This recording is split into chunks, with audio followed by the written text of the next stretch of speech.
I call this tale 10 inches of Johnny Rockets. Okay. Would you like to know the story? I would love to know about Johnny Rockets. Went to Mexico because we're coming back from a vacation. Mexico. And we went into the Mexican airport coming back. And there's a food court there. We're dying for food, very hungry. I said to my wife, I'm like, because we've been eating all sorts of things all week, I am dying just for a cheeseburger. Okay. And so we go to this Johnny Rockets, and it's not like it's not like we have, like I'm used to going, oh, this USD costs this much to Canadian. You know what I mean? I'm not used to the peso still. Okay. I get a double cheeseburger, fries, and a Coke Zero. And this is from where, one more time? Johnny Rockets. It is Johnny Rockets. Okay. Okay. And my son gets the same thing. Okay. And then I pay because I got extra pesos. And then I'm standing because we got to wait for the number to be called. And I'm standing and I'm like, I literally looked at my son and I go, holy fuck, do you know how much we just paid for this meal? And he goes, well, how much?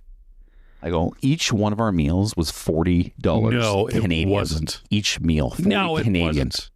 You don't realize it because you're just being rushed through. Yeah, you're just tapping in a way. And you just go, but I was here, take the pesos, right? And I'm like, holy fuck, we just paid $80 for 2 hamburgers, 2 fries, 2 drinks. Oh, my God. And so 10 inches of Johnny Rockets, this is why the story is called that, because I took 10 inches right in the ass by Johnny Rockets. Here's the rub. And my son agrees. The best goddamn cheeseburger I've ever had in my life. Come on. Amazing. Come on. Go to Johnny Rockets. But don't, it's just terrible. That's so expensive. Would you rather take 10 inches of Johnny Rockets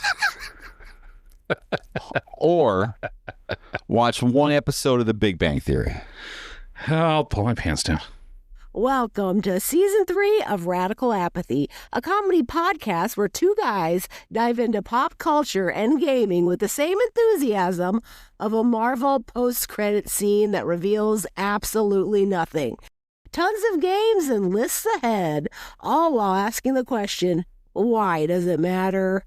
Holy shit, Snacks. I literally fell asleep while reading that.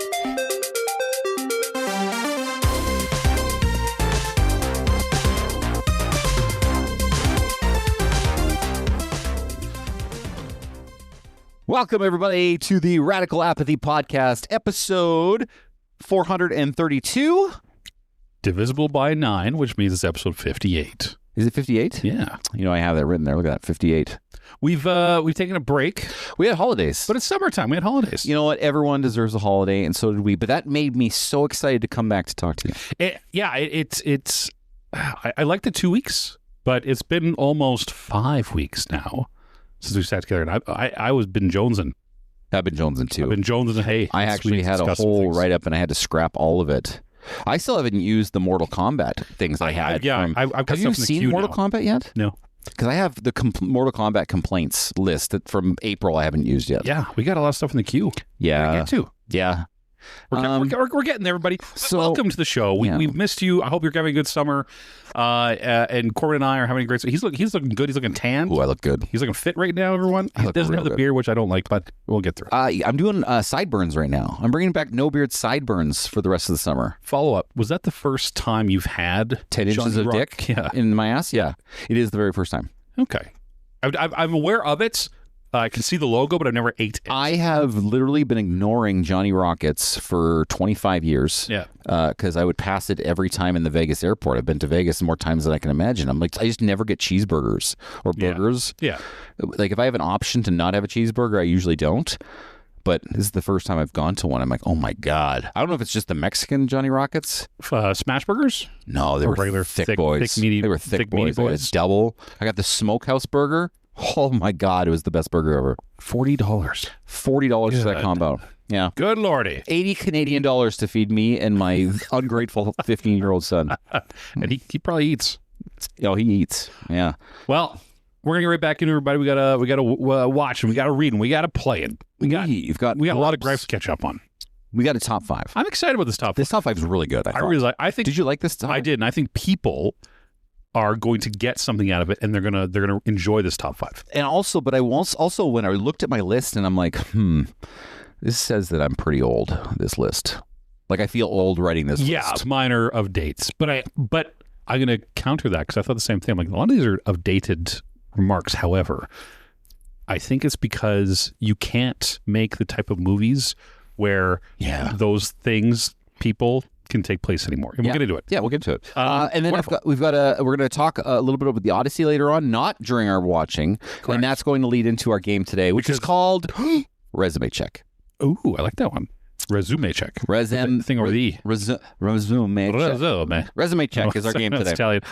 More of an exercise, but it could be a game. We'll see. I'm excited. Welcome back, everybody. Corbyn, what are you watching? Dude, no. How are you doing? Wait, how are you doing? Right, well, let's do that first. Let's just how you doing? What have you been doing? You went on a trip too. Well, I went to Brandon, Manitoba. And I called you in Brandon, Manitoba. You did? In a hurry because I'm like, I need travel. Listen, our friendship has come to the point where I'm calling you for help.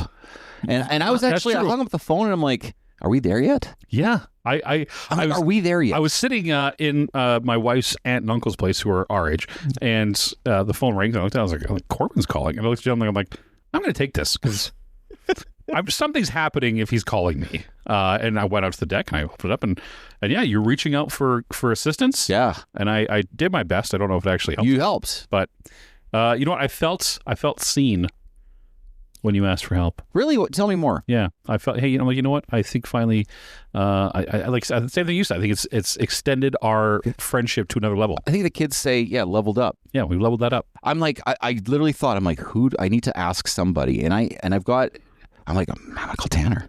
Yeah. I'm gonna call Tanner. Look at that.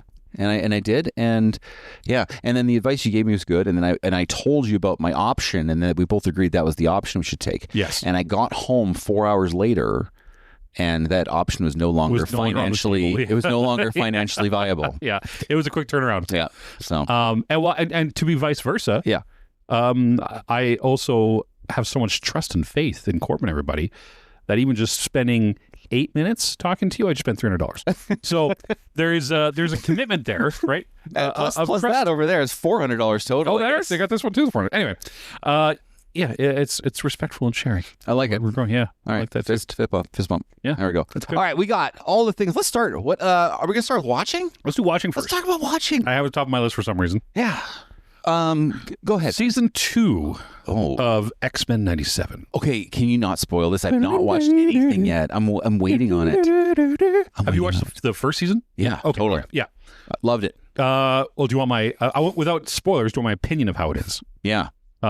It's still great. I know. It's still great. I love Apocalypse so much. Oh, it's going to be good. Why? Okay, I know the answer to the question. Okay. And for those who don't know, on Disney, it's just basically a recontinuation of the X-Men cartoon from 1997, which is awesome. Hence X-Men 97, arguably the greatest opening theme song in the history of television. I'll agree with that.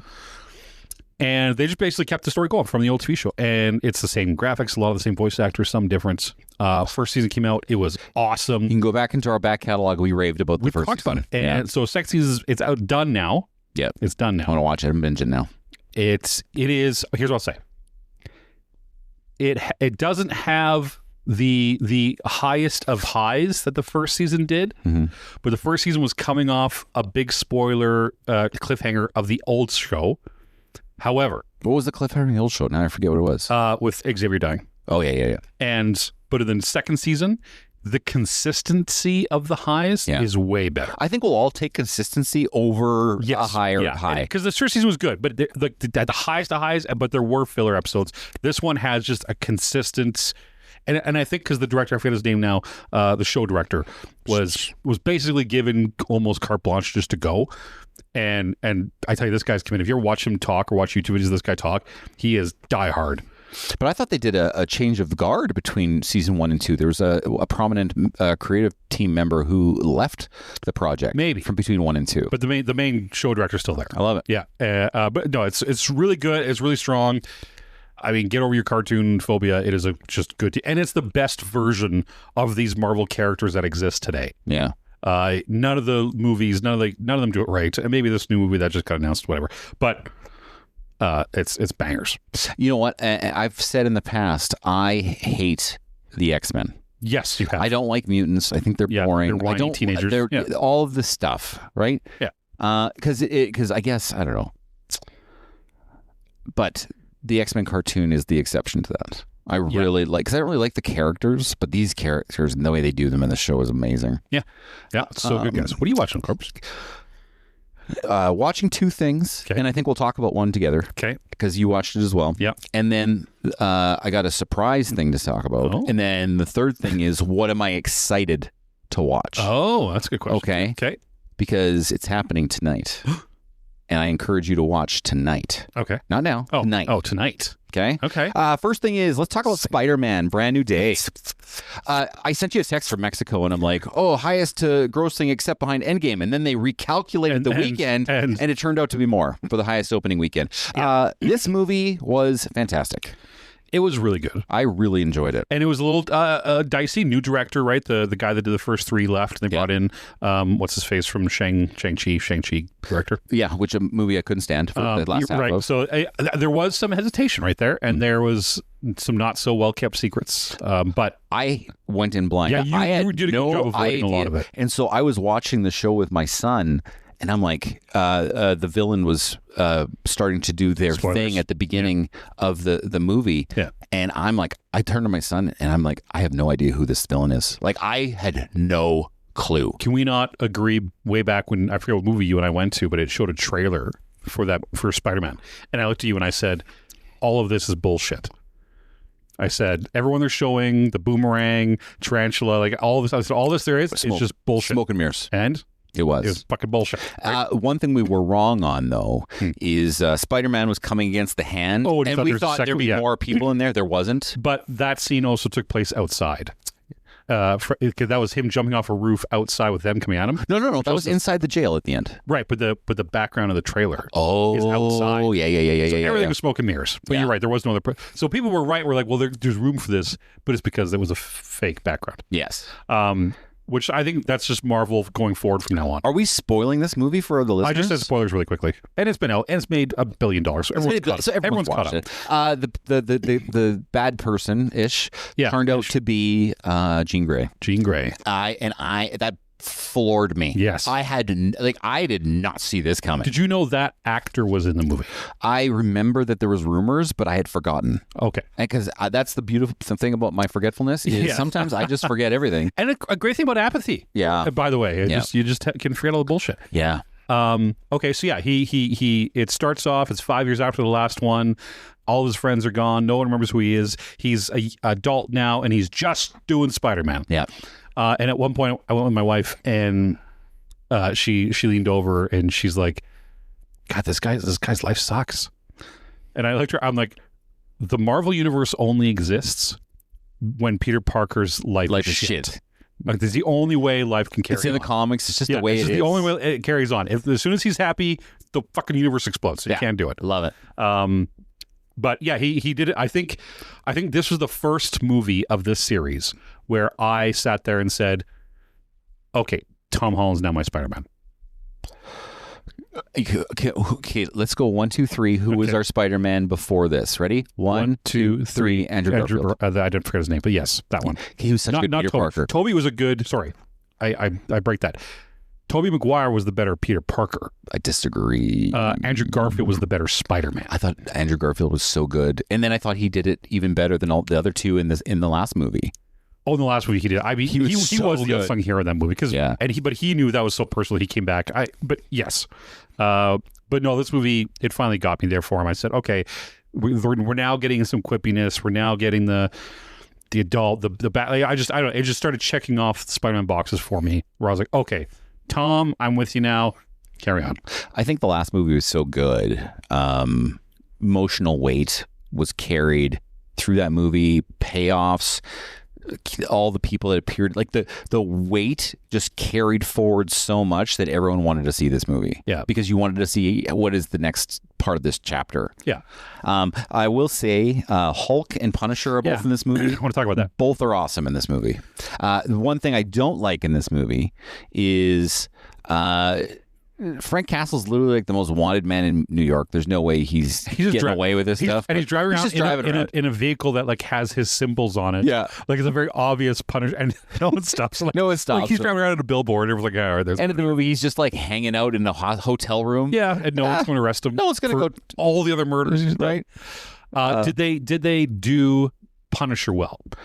Because it's obviously like a PG-13 movie, and the last shit Punisher just did was like a hard R, violent hotel fight movie. Yeah, they did it right because he tried to do all the Punisher things, but Spider-Man always stopped him. Yeah.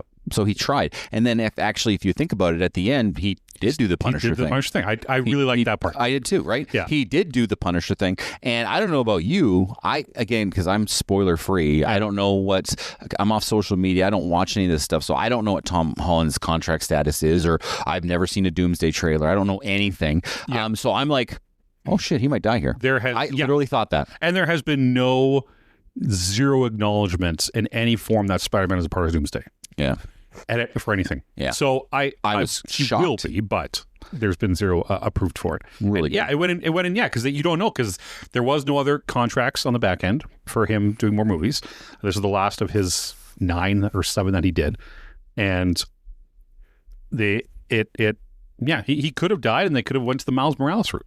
Right, like there's options there, or they're crashing the multiverse, right? So it could have literally been any other Peter Parker that could have showed up. You're Tom Holland, okay, or Chris Evans at this point, and we can kind of can kind of cite Chris Evans because I do know that he's apparently in Doomsday now. That got spoiled. Yeah. However, so you're Tom Holland. You signed this really young deal for 7 pictures, 9 pictures, whatever it was. Yeah. You're committed to Spider-Man for that many years. You want to do other projects, but you look at the box office. You're like, I was just in 2 of the top 5, three of the top 5 4 grossing movies of all time. Yeah. Like, I can always lean back on this. Yeah. What's it to me if I do a Spider-Man movie once every 3 years? Who gives a shit? But I think he likes it. Like some actors pull that, and I mean, I shouldn't say pull that, but some are like, I don't like that type of movie. I'm never going to do that type of movie. But he was just in the Odyssey. But this kid's hitting blockbusters. What else? What else was he in other than the Odyssey outside of Spider-Man though? So the 2 Spider-Man movies that made it and Endgame. Yeah, but I'm talking about like movies that aren't Marvel that he was in. Oh, he was that did well. Well, it did well. I don't know how well it did. It wasn't a good movie, but he was in Uncharted. Yeah, as Tom Drake, as Nathan Drake. Nathan Drake, sorry. Yeah. And what was the other one he was in? Not Dune. He was in another one. But he's also done like some smaller indies, like the Billboard in Mississippi or whatever the hell that movie was. He was in that movie? Like 3 Signs or was something. Was he in that movie? Yeah. Are you sure? Yeah. That was a good movie, by the way. And so I went to the theaters for he's that. done smaller, like he's done decent smaller roles. I think we're still waiting for him. Like I said, this is he became Spider-Man for me this time. I think we're still waiting for the big movie to get him to be the, like Andrew Garfield has that. This is a wake up call to Marvel a little bit. Like, guys, we've got bankable characters. Specifically, X, Y, and Z. We were able to get RDJ back. We were able to get Chris Evans back. You need those guys. We need Tom Holland. Yeah, those are the guys we got to lean on. The 2010s of, and I mean, take this for. I mean, let's avoid the political bullshit of it, but the 2010s of the random Miss Marvels and these tentpole random that they're kind of pushing is over. Because those movies for the last 10 years they made no money, and guess what? They put Spider-Man back in play, or maybe but the only ones they made money on were like Deadpool and Wolverine, and like the movies that were obviously going to make. But you know what? Other than this movie, and the last movie I really liked, like going like from 2020 on. Yeah, I loved the Black Widow movie.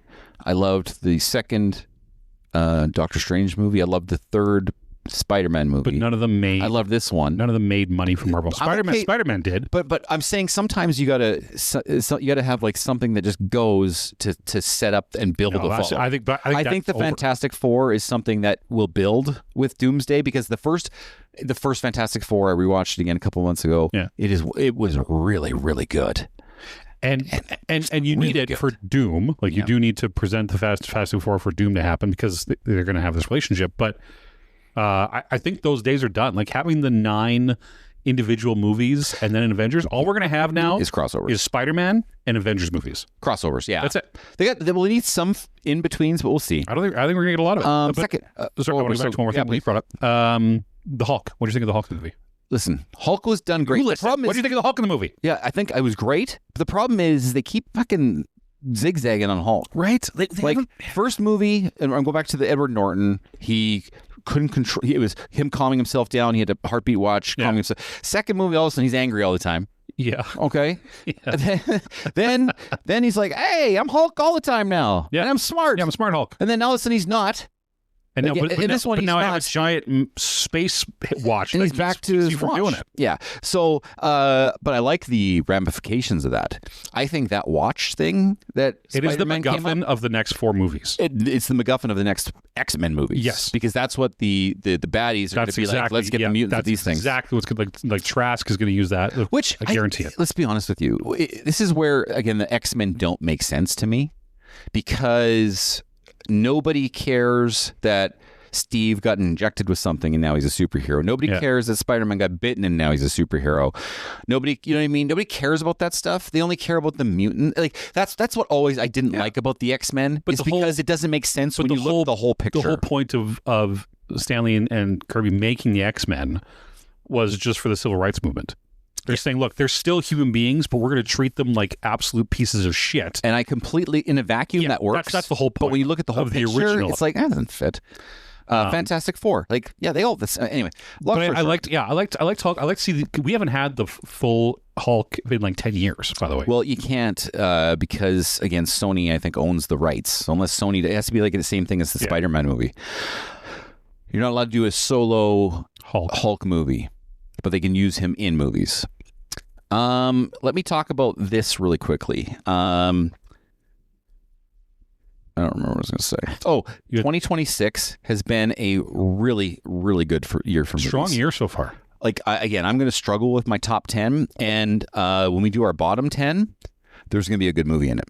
As of right now, there's going to be a one or two. I'm only going to see 20 movies this year, so it's going to be tight. I saw one of these movies last night. Okay. You've probably never heard of it. Okay. I took my wife to it. I want to see this movie. Can I guess? Before you say it, can I guess what it is? Absolutely. The house at the road, the house on the road at the end of the street road. It was not. Okay. So back in 2019, there was this comedy movie that people were just kind of talking about, and it wasn't really promoted really well, but it was directed by Olivia Wilde, former director, married to Ted Lasso. Yeah. It was called Booksmart. And it's about 2 teenage girls who are really, really smart, and they kind of, on their graduation day, find that they kind of missed school because they're so focused on their studies, and they go and have the biggest party and night to end their high school career. Yeah. And it was one of the funniest movies I've seen. Like, if I'm listing all my favorite comedies the last 20 years, it's in the top 10. Oh, wow. So Olivia Wilde has a really good eye for comedy. The movie I'm referencing and I saw last night is a new movie that's directed by her, and she's actually starring in it as well with Seth Rogen and Edward Norton and Penelope Cruz. 4 people. That's all that's in this movie. Yeah. High numbers. It's called The Invite. Okay. I can't go into details because this movie takes you places you're like, have no idea where you're going. But it's all 4 characters only. Like, there's nobody else in this movie. It takes place all in the same apartment. Okay. And it's basically a couple who's struggling with respecting each other, we'll say. Okay.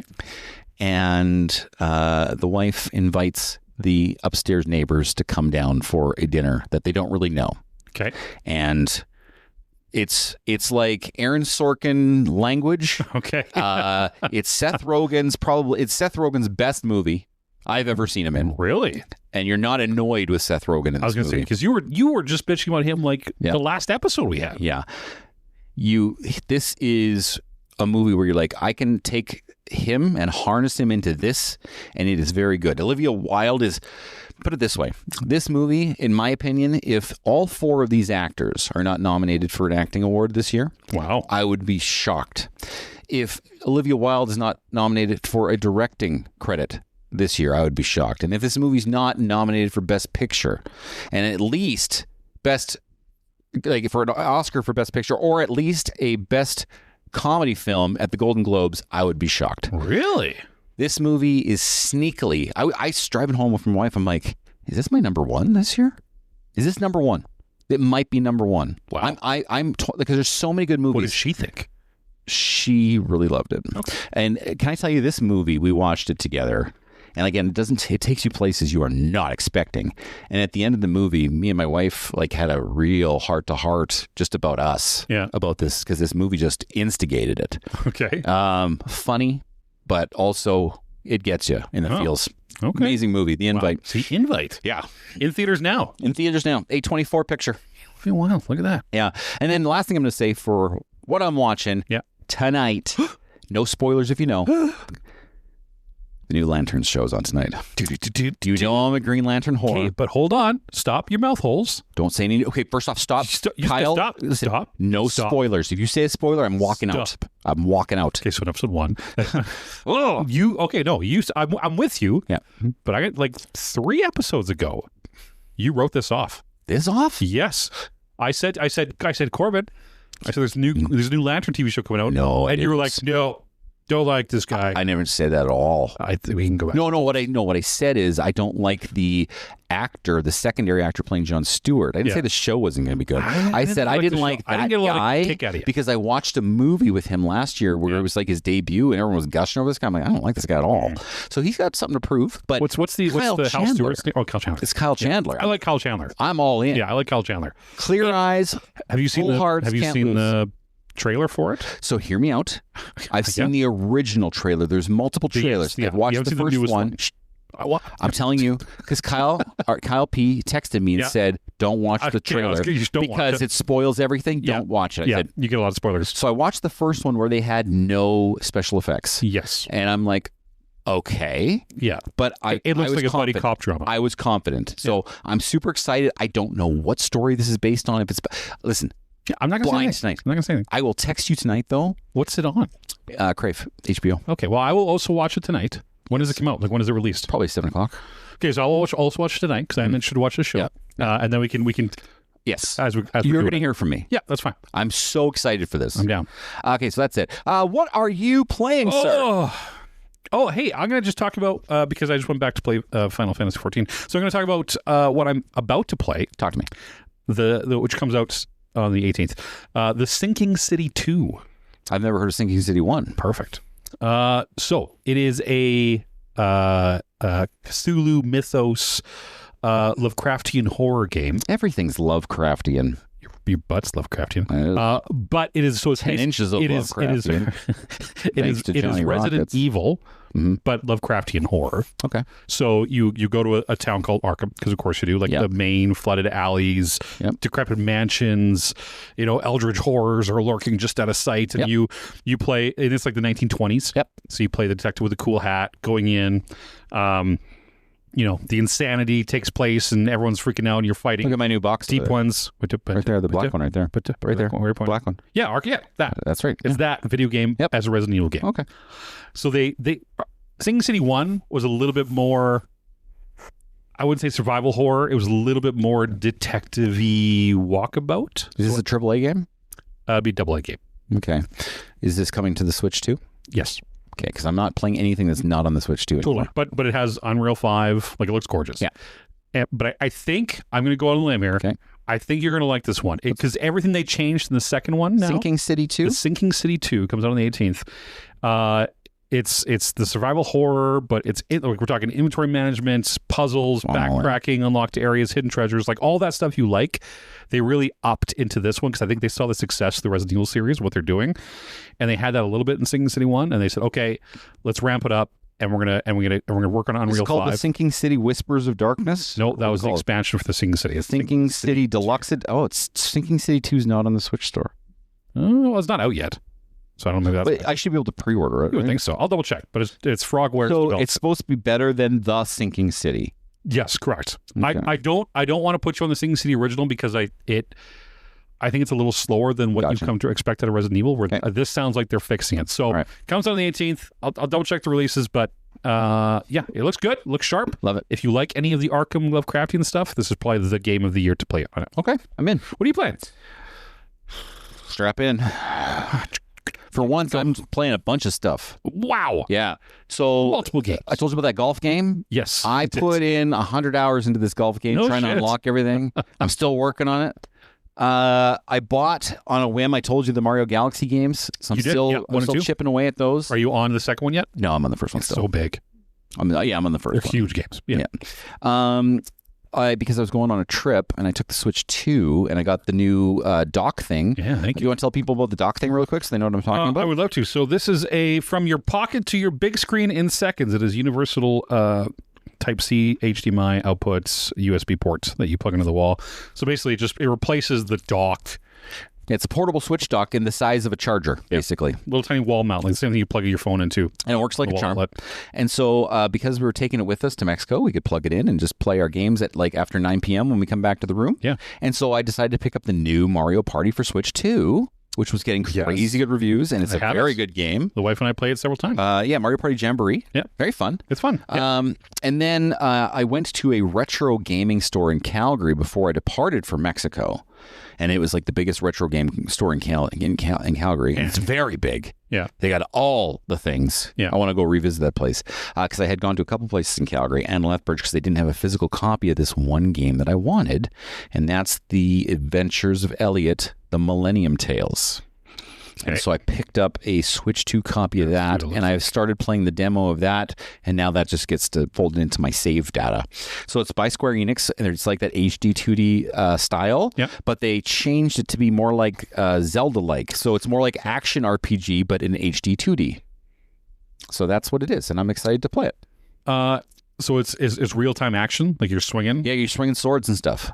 Okay, The Adventures of Elliot. Oh, okay. No, the Millennium Tales. And it's relatively inexpensive as far as a Switch 2 game is. And it's getting good reviews, and it looks good so far. I really like it. Okay. Yeah. I do, like we said, you've done the with Octopath Traveler, but the high-def 2D art style is fun. It's like for what you're getting out of it, it's arguably some of the best art in video gaming right now. Yeah, I found it lately because remember we keep having that age-old debate. I'm tired of realism. I'm tired of long development cycles. Yeah. Something like this just gets my Joneses, my gets. I don't know what I'm trying to say. It's that get the juices flowing. Yeah. What's the other art styles like the Persona 5s, the heavy art or the Dungeon or Dragon Quest games? Just the regular ones look great for me. Yeah, and anything Nintendo first party just looks great to me. I like that art style. Just give me gameplay. Yeah. I'm down. The Adventures of Elliot, the Millennium Tales. Okay, I like that. Those 4 things I'm kind of working on. That's very cool. Yeah. Let's talk about grapes. No, what are you reading? Oh, that's right. I forgot what you're reading. I am reading something, Corbin. What? I went out and purchased, because I think we talked about this. Something made me think about it. I went out and purchased the colored omnibus of The Last Ronin. Oh, yeah. I like that. TMNT Last Ronin. Okay, I dig that. Yeah. So I've got the first book done, and I'm just finishing I'm into the second one now, and there's 3. Yeah. Yeah. That's pretty cool. Yeah. It's great. I read this like back when it first came out in the black and whites, but they've reprinted it since with paint, and got it. It's a good looking book. It's just a strong. They basically just do Old Man Logan, right? But for TMNT. Yeah. But it's good. Did they do it first though? No. Old Man Logan came first. Okay, this wasn't one of the original ones. I've heard of this story, but yeah, so that's all it is. So like it's 3 of the 4 turtles are dead. What? Yeah, it's the last Ronin. Oh, who is the last Ronin then? That's that you got to read it. Oh, I don't want to read part of it. All right, because they just wear black now, and they carry every weapon. They carry every weapon of the turtles. The last Ronin does. Yeah. So when was this published? I'd have to double check. That's okay. It's been a minute. But yeah, it's basically the last, and it's post-apocalyptic, futuristic-esque, and how this last Ronin goes out, no more master, no more family, goes out to bring about the end of their final villain. And yeah, it's dark and it's gritty and you kind of guess, and there's a without getting too deep into it, there is I'm trying to think of a good example of it, but there's the one where this one turtle still hears and talks to the 3 brothers. Love it. In his head. Love it. Even though it's just in his head. Love That's it. how fucked he is now, right? Who writes this? Oh God, you're no good. I know. You're no good. I didn't write. I just wrote down. Talk about this. Okay. I'll look. Don't worry about it. No, that's it. But it's really good. I'll just give it to you when I'm done. You can read it after that. Is this like an Eastman one? Like, did he come back and do it? Yeah. Oh yeah. Eastman was all over it. But I don't think he was the primary on it. It was Peter Laird, I believe. Okay. Hold on, let me double check. It was Eastman and Laird. Yeah. Okay, so this is the original Tom team. Waltz. Oh, okay, Yeah. this is good then. Yeah. Oh yeah. No, it's awesome. It Like was. 2020 is when it came out. Love it. Yeah. But last time we talked, I was reading this book called Empire of Silence, and it turned out to be the longest, most boring book of 850 pages I've ever read. Look at that name. That's in the title. Empire of Empire of Silence. It apparently was this writer's first go at a book, and he was trying to be loquacious like Dune, but also like he was picking from the story. Like he's just trying to take all the ideas and put it, and then he's just describing like thoughts in ways that no one actually speaks. Like no one uses. Get down. Did that get down? He's frozen like a meerkat. All right, Jay's just scored a run. We've tied it up. They just Bottom of the five with one bottom out. of the five, one out. Should we do that for a while? Double for Cameron. Okamoto scores at plate. It's tied 1-1. Hits the plate. Who's up? We got the number 8 batter. Now, Corbyn Weathers is coming in at a 52 pitch into the bottom of the 5 here. Are they going to be pulling him now, going to the 2nd or the 5th? I think we're going to keep it going. Weather's only with 52 pitches. He's got a little more left in the juice, or in the tank there. I think the Jays are going to keep putting on the righties and keep the pressure on that lefty on the mound. Honestly, going into Toronto Fair, it's a bit of a fair day today, a bit of overcast, but it's going to work out well for the parlors that go into it. By the way, that was Daz Cameron, just called up by the Jays today. First career hit as an MLB player. I don't know enough of the names to... Get that ball. Hold on to that ball for him. Here's the pitch. And it's going to be a swing. Swing down and outside. Kind of could have took that one. Many say that Jimenez is going to be the top batting average hitter of the following year. Corbyn, can you expand on that? Nobody's saying that because he's trash. It's all good. Let's go backwards. This book. Anyway, he would explain the main character would inner monologues in language that no inner monologue in the history would ever, like no one thinks like that and talks like that. Yeah. And so anyway, the book was so inflated just to tell a simple origin story. So I finished it. I'm like, oh, thank God that's over. And then I picked up the second one. Of course you did. Well, I talked to Gemini. I'm like, Gemini, I've heard this series is amazing. This is what the first book did to me. Yeah. Tell me this gets better.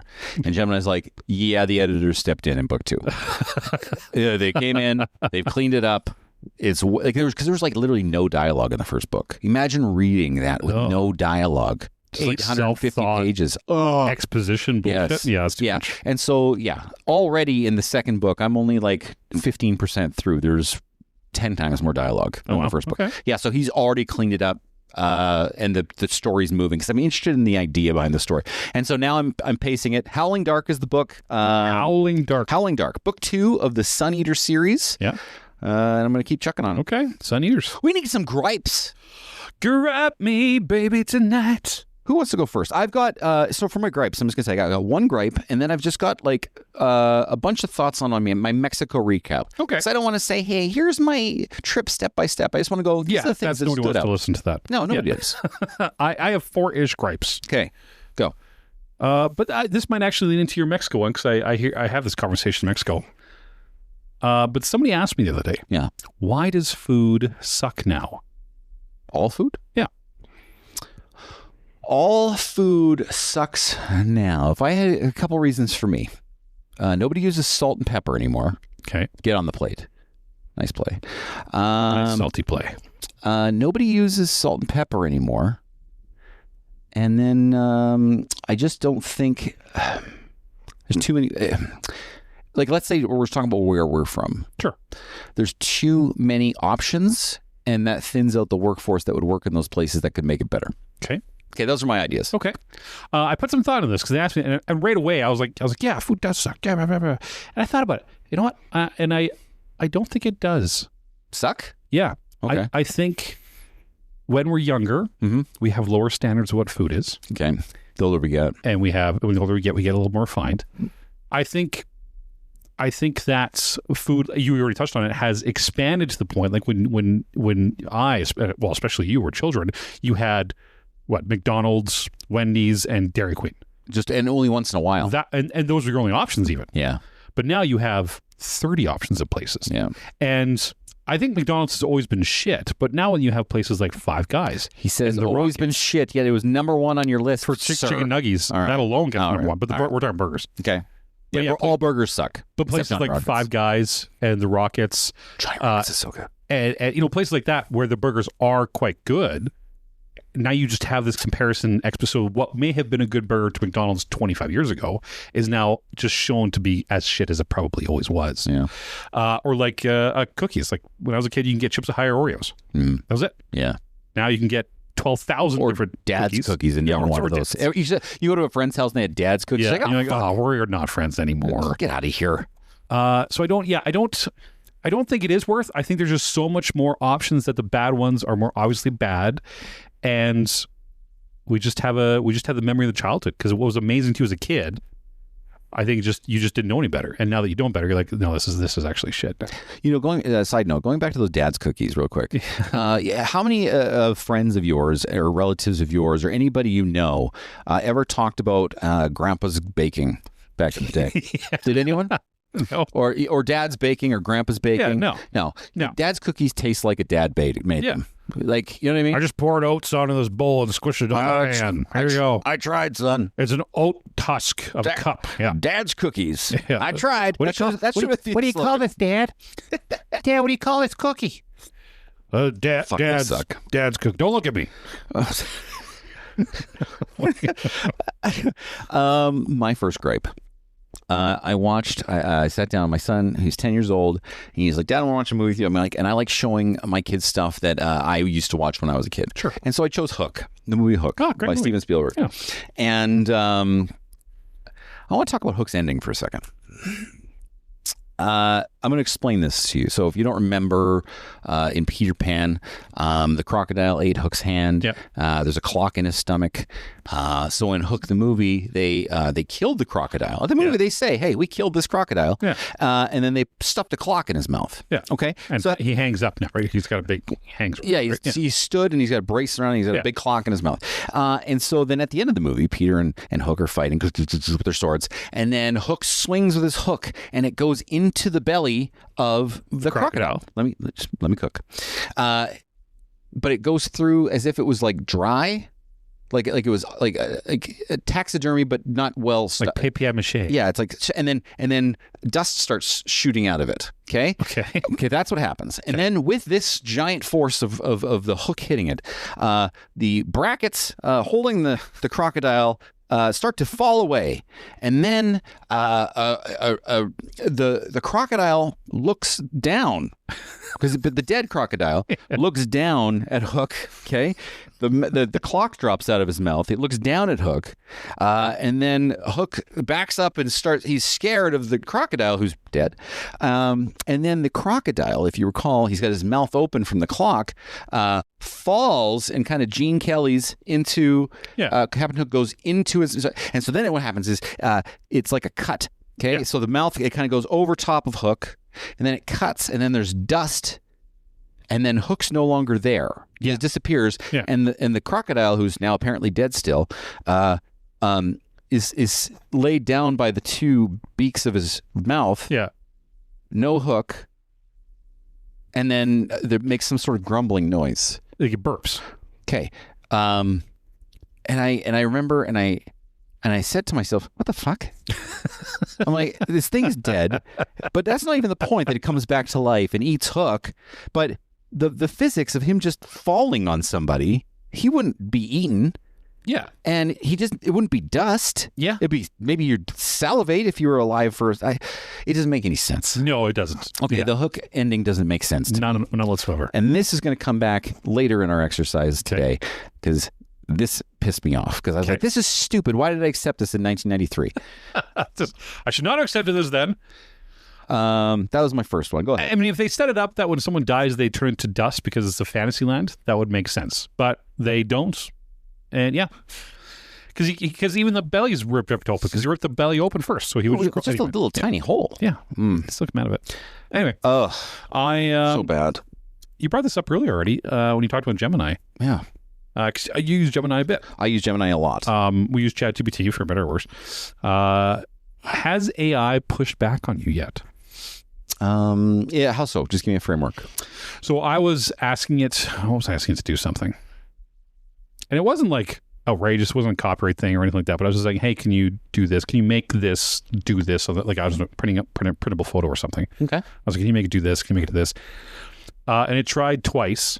And then it was like, it just stopped. It was like, hey man, I can't do this. Yeah. And it wasn't like, I can't do this for copyright protection of human rights. Like, no, that was just like, I can't do this, so I don't know what to do, so I'm not going to do it.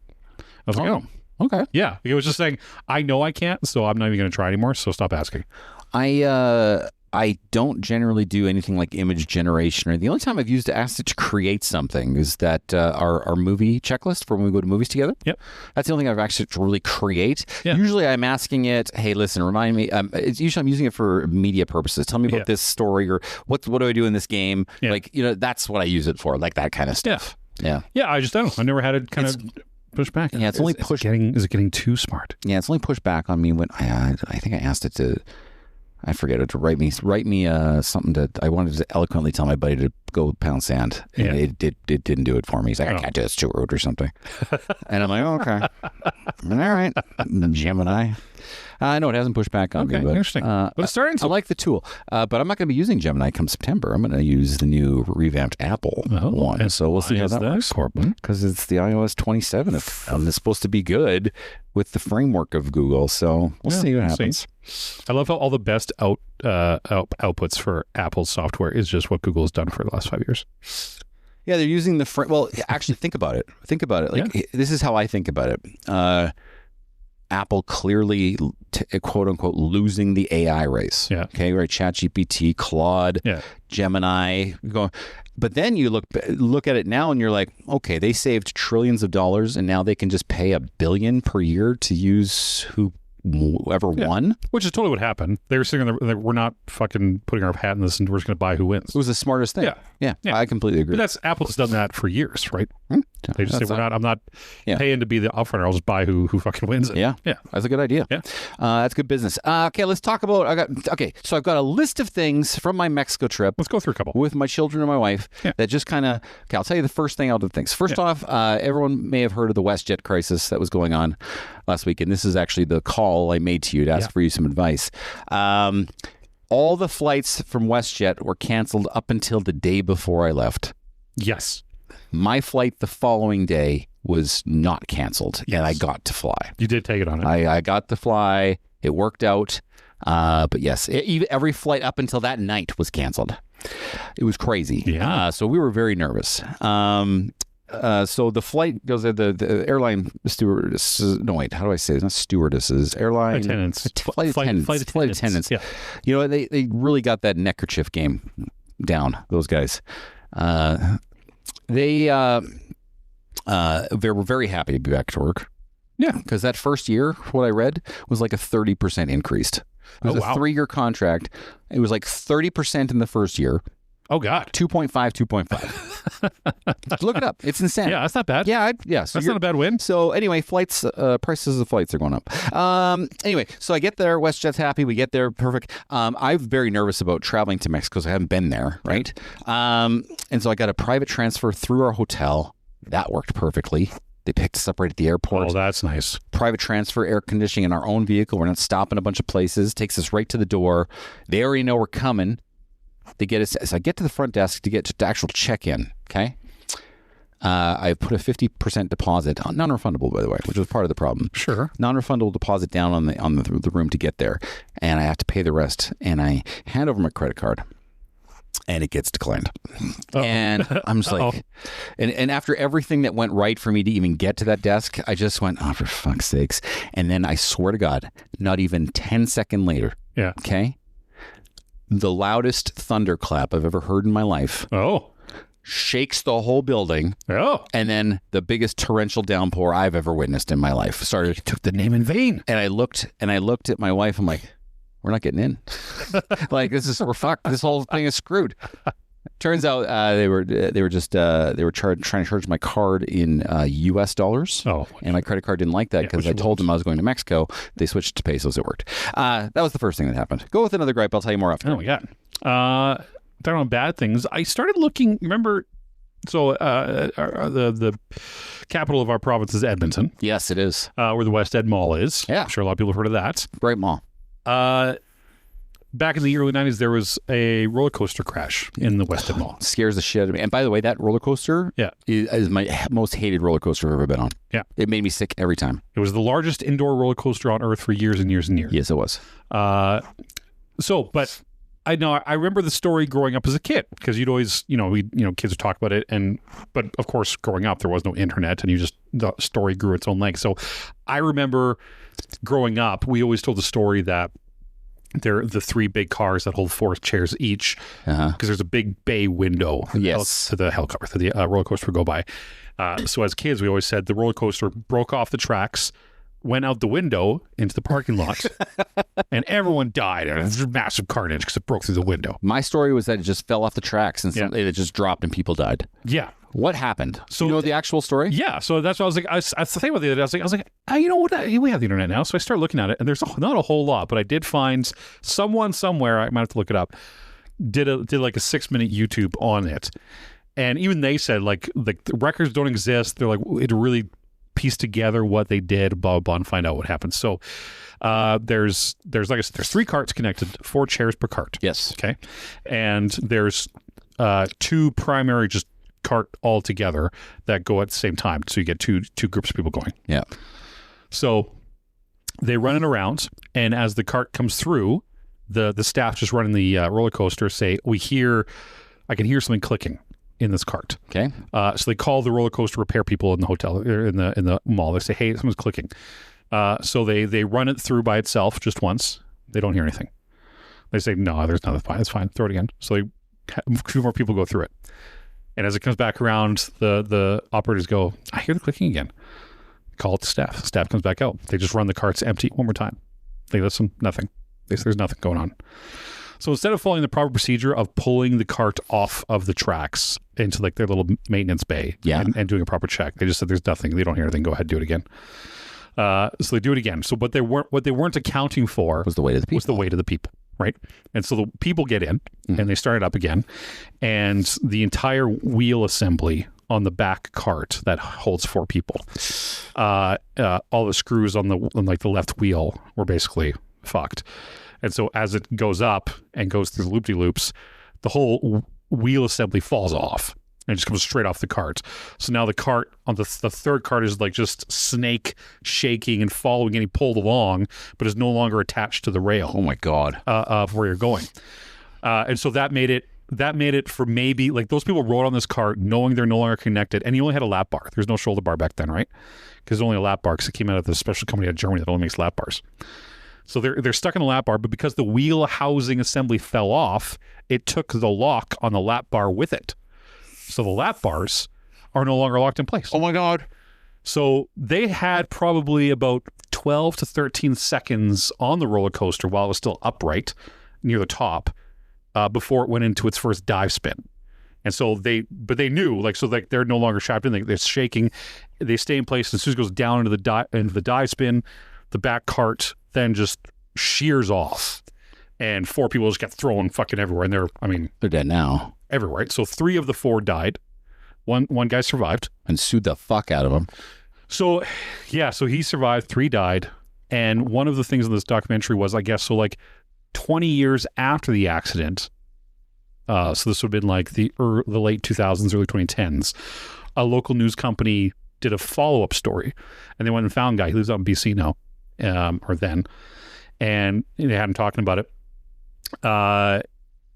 He didn't sue them. He said, I'm not looking for suing. He probably got paid something back then, I'm going to imagine. But he just said, he's like, I think it's fair to put up a plaque or something of the people who died there to acknowledge that happened. And West Ed's like, absolutely not. We're never doing that. That'll never happen. Because then this news company went and said, hey, is this something no, we'll never put that up. Fuck you, get out of here. They're very they've gone, and the news company said they've gone to quite a big lengths to suppress what happened and hide it. Because an independent committee put together by the city just said, yeah, the maintenance crew fucked up. They should have pulled that cart off. They didn't, and everyone died. But So they made the changes in the background, like all that changed. But then that same roller coaster carried on for the next 30 years. Yeah. That's the same roller coaster. Yeah. It's different now. So as of like They took it out. 3 years ago, they took it out, and now they're putting a new one in. Can I tell you really quickly? Yeah. The G-forces on that roller coaster are the worst I've ever felt in my life. Yeah. It's the tightest. Those were the tightest loops I've ever felt. And I've gone on some crazy roller coasters. But it was the first roller coaster of that size built in a building. And so they intentionally had to make it, or I don't know if they had to, but they intentionally made it smaller to do that. So that makes sense why. I hated that roller coaster. I'm glad it's gone. Yeah, I never knew the story really, so I dug into it. Thank you for that, because I you know, it's always just urban myth. Yeah, right? which is what you heard, because it wasn't an internet thing back then. So yeah, anyway, 3 people died in the Edmonton roller coaster. Early 90s, check it out. Mexicans have urinals figured out. This is something that stood out. Okay. Canada is like, hey, we build our urinals to kind of just accommodate the lowest common denominator. We want to include everybody. These Montessori urinals in Canada. Yeah. Okay. Mexico's like, no, fuck you. If you can't figure this out, there's a toilet over there. Yeah. And they're all high off the ground. They're not long urinals. No. They're very small. Yeah. And it's like the size of a 12-inch pizza. Yeah, it's like a basketball. And you just got to, and there's no splash. Yeah. No splash. Yes, that's they the have difference. Figured it out. Yeah. I was really impressed with the urinals. They do that in Europe too. It's all just the small, non-splashback, tiny holes. Yep. But here we just give you like a wall. You piss on a wall and it just all shoots back at you. Yeah, it's so stupid. Yeah. I don't like Montessori urinals that have in Canada. I will say, a couple things. American guy, let me tell you, we had mostly all Europeans, a lot of Mexicans, some Canadians, barely met any Americans. But I was sitting there reading at the pool because I wanted to get some reading in. I was really working on it. And American guy, from Iowa, comes up to me, hey, you get some reading time in? Yeah. And I'm like, yep. And I love when I can get reading time. And guess what I didn't get? My fucking reading time for the rest of that day. And I told my wife, I'm like, oh my God, this guy was so obnoxious. I don't want to talk to this guy ever again. And she's like, yeah, I know. That's crazy. Next day, I'm reading my book. And at the pool, an American guy shows up again. He came to find you. Found me twice, actually, because I found him. And I'm like, oh, okay, I'm just going to go to the other place. And he ruined my reading experience. And And then I said, okay, I'm going to go to the pool with my wife. And so I went from one pool to a completely different pool. We went to a pool bar. We went out into the middle of the pool, me and my wife. Like, we're talking like these pools are huge. And it was just us in the middle. And fucking American guy rolls up into the middle of the pool about 20 minutes later. Floats over to you? And then what? Okay, you know me. You know me. What could make me... not that you're just like obnoxious American, but what could make me even hate you even more once you start talking? He just talks about politics and all the fun stuff. Not politics. Sports? He started talking about sports. No, that's even worse. And how much he knows about sports. Oh no, that's even worse. I've already claimed I know a ton about sports, but this guy was just going. And did he know? Like, was he bullshit or was he right? He's a homer. Oh, he's a homer. I can look at my team and say, hey, they suck. I've been saying it all year. Yeah. He was not capable of understanding his own situations. But here's the thing. The problem with me, I don't know if you've met me before today, but the problem with me is when someone says something stupid, I can't not say something. Yeah, it's not in my DNA. Yeah, I get it. I have to say something, and I don't want to. It's usually sarcastic. I don't want to say it, but I have. It just comes out. Yeah, no, I get that. I feel that too. And so anyway. Long story short, I lit this fucking guy up. And did you fight? No, fight the American. I walked away. But, there you go. Didn't fight. I didn't start a fight with anybody this time. we haven't told that story. I don't want to tell that story. We haven't. Diarrhea gate. I'll just go diarrhea gate really quickly. Yeah, okay, good. Yes, we got to Mexico and all 4 of us had diarrhea for 9 days. So that was fun. The whole time you had the DTs? Whole time. Wow. Because I had the really, really, really, really bad like food sickness, but I tried every type of food, all the different, things. Didn't matter what it was. Oh. All of us. And did it even out when you came home? Yeah. The second I got home, it was gone. Okay. That Johnny Rockets burger didn't give me any problems. Yeah. See, because you know why? Because it made room. 10 inches of room. I'm ready to hold this 10 inches for you. Go ahead. I got a couple more later. Hey, you know what? Fuck Sony. Yeah, tell me about it. What do they do now? No discs. Oh, we talked about this last week, didn't we? I'm just upset about it. We're still mad about I'm still mad about it. Well, and I told you earlier, I go, that's why I'm sticking with Nintendo. If it's not coming out on the Switch too, I'm not getting it.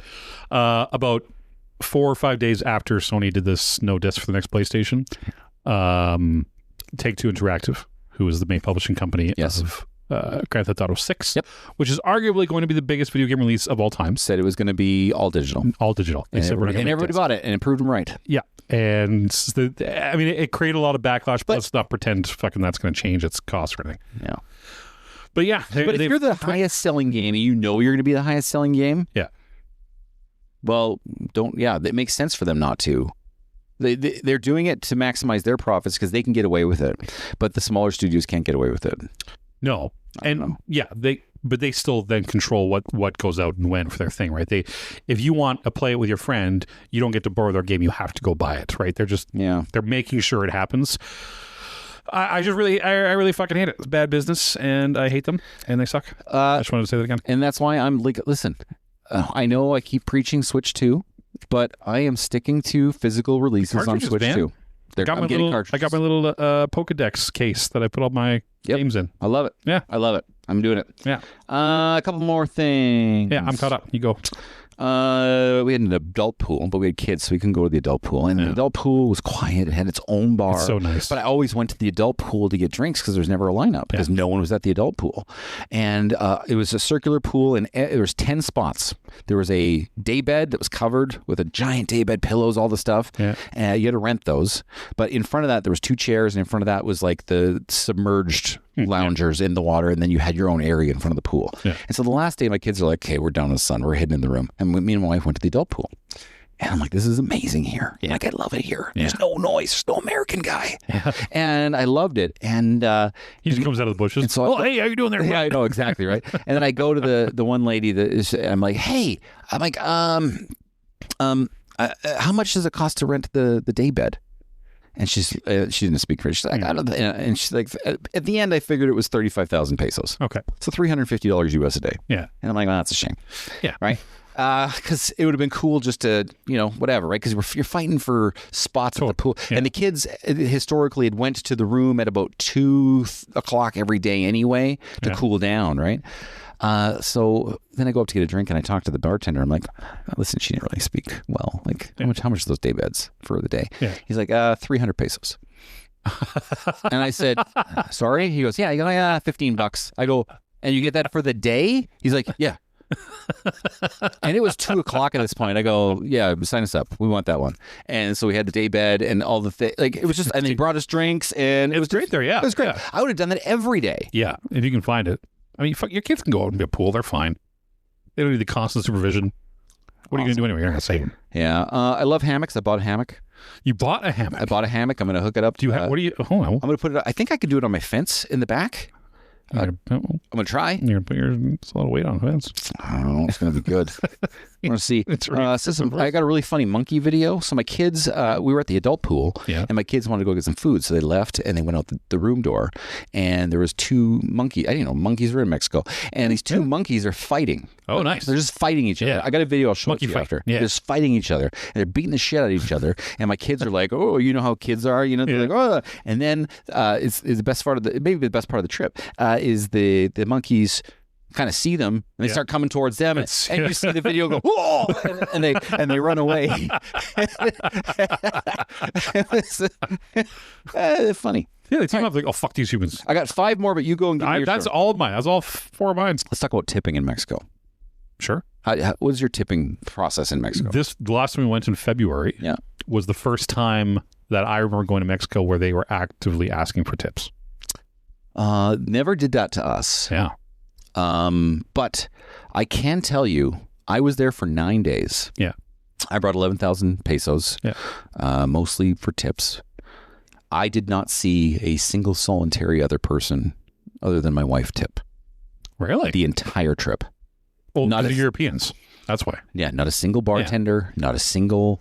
And so they were fighting to get our business. Like, yeah, because you guys are the ones fucking. So we're at the last day. I looked them off. I like being Mexican rich. I go, Yeah, this is yeah. nice because they just treat us like gold. Yeah. They like, But you went with a lot of Europeans. yeah, I think there's a lot of Europeans. Where and the a lot wife and I went, it was like 96 Canadians, and we all tipped, and I couldn't get service to fucking help me get unstuck by a fucking Band-Aid. Nothing. Wow, yeah, we got so much help, and this resort was amazing. Where'd you go again? It was called. Let's call it out. It was in the Mayan Riviera. Yeah. It was the Barcello Grand, is what the whole complex was called. Yeah. It has 6 resorts in it. Mine was called the Maya Palace, Barcello Maya Palace. Okay. Amazing. I would go there 10 times over. Okay. Loved it. Good. So no one tipped. You'll like this. And I sent you a text message. And you're probably, because we leveled up before I left the trip. I'm like, okay, we've leveled up that I can send you this string of text messages because I was gutted the one day. And I got drug text from you. Yeah. And you can confirm that this actually happened. I went out of my way during the week to find out ways to say in Mexican "nice tits" to my wife. Yes. And I would Were you asking other Mexicans how to do this? no, this is Gemini helping me out. Okay. And I gave me as many options as possible. Yeah. And so throughout the trip I would just catcall my wife Because she's walking around. absolutely in Spanish saying my favorite one was grande chichis. Yeah, I like and that was my chichis. favorite one. And so I sent you a bunch of my ways. What did she think of this? She liked it and rolled her eyes every time. Yeah, okay. That means She's embarrassed, Yeah, right? it means they like when they roll their eyes. But I love it. Yeah, so I literally spent the entire trip just trying to find ways to say nice tits to my wife. That's fun. Yeah, it was fun. Like if you listen, if you're a wife, If you are a wife. if you're a wife, you like it when your husband says nice tits. Come on. Yeah, I mean, nice. If you walk around and she was like, "Hey, pape, big grande pape," I don't know what the dick. It would be all false, but yes. Yeah, but it still feels good. Like, Yeah. yeah, you're right. I actually sent you a picture of my wife's breasts just to confirm that I wasn't lying. It was funny because Aaron B. I went to work. I don't remember if I was working when you did it, but I went to work the next day. Yeah. And I'm in the kitchen in the morning. I'm getting my water. I'm filling my water bottle up. I did to Aaron too, I think. Well, Aaron B. walks in. Yeah. He goes, "Hey." I'm like, "Oh, hey." He goes, "So Corbyn was pretty drunk yesterday." And I'm like, "Yeah, I think so too." I did it to both of you guys. He's like, "Yeah, he just sent me a picture of his wife." I was like, "Look at her tits," and I'm like, You're the only two I did that to. I was laughing. But you understand, like, I was laughing my ass off, and I was telling my wife as I was doing Him it. and I got a chuckle at it. We're like, She was just like, I think he's had a good time down She's there. like, "You're such a dork." I go, "Yeah, this is funny to me. I don't care what you say." I fell. This is my last one. Okay. I fell on every set of stairs at this resort at least once. I sprained my left ankle twice. Jesus. I sprained my right ankle once, and I hurt my knee one time. I literally, because everything was so humid. Yeah, it's I damp. slipped on all these stone steps everywhere. Were you barefooted or are you sandals? I had sandals. I had shoes. I was never barefoot. Yeah. Because the only time I was barefoot was when I was like going into a pool. Yeah. But fuck, that hurt. It's that marble gets wet, man. It's slippery. All right. Sorry for it took so long. We've got a top 5.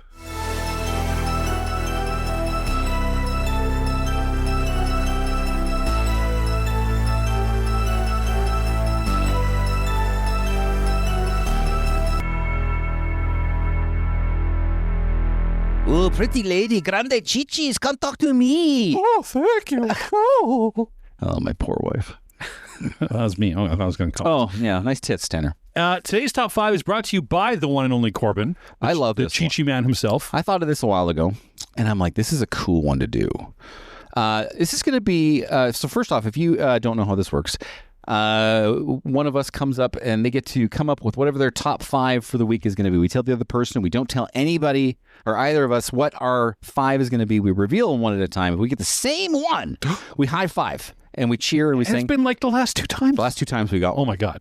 I don't think we're going to get I don't think so either, but we've been wrong the last 2 times. Today's top 5 is top 5 character actors. Character actor. And I said to you, these are guys that in the projects we're talking about aren't the star, but they're always there and you always remember them. Yeah, they're people who specialize in playing distinctive, supportive roles most of the time, but they kind of excel at transforming into this wide range of character types and disappear so fully into the role that you would recognize them to see them, but you're probably not going to know their names, but you see them in a lot of things. Yes. I really like this top 5 too. I like it.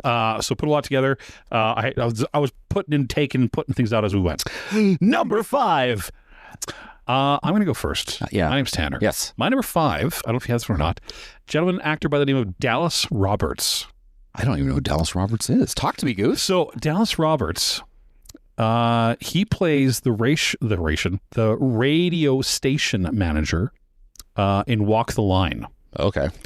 And you can go find the scene on YouTube. It's called the One Songs YouTube scene, where Joaquin Phoenix as Johnny Cash and his friends are just starting to get picked up. Okay. So they go to a radio station manager and they walk in and they play like some old fucking church hymn and they're just and the guy's sitting there and this is Dallas Roberts. This is not only the best scene in the movie. Yeah. This guy acts Joaquin Phoenix under the table. Love him. In this scene. It is so reserved but committed, and it is the strongest scene in the movie. And to be fair, it is the arc point in which he then stepped away and started doing his own thing to become Johnny Cash. But it is so, like, just go back and watch that scene on YouTube, the One Song scene on YouTube, and watch this guy just outact fucking everyone. Like Joaquin Phoenix is simply reacting this whole time. And this guy just commands everything, and it's subtle, and he's just sitting there, and it's my favorite scene in the whole movie. But he's been a lot of other stuff. You'd see him know him. He's a Juilliard actor.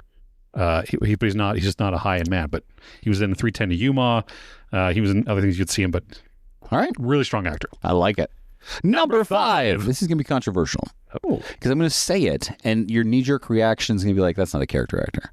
Okay. And then I'm going to list all the times that he is. Okay. And I think I'm gonna win you. Okay. Because you're gonna think this is the star. This is not the star. Okay. Canadian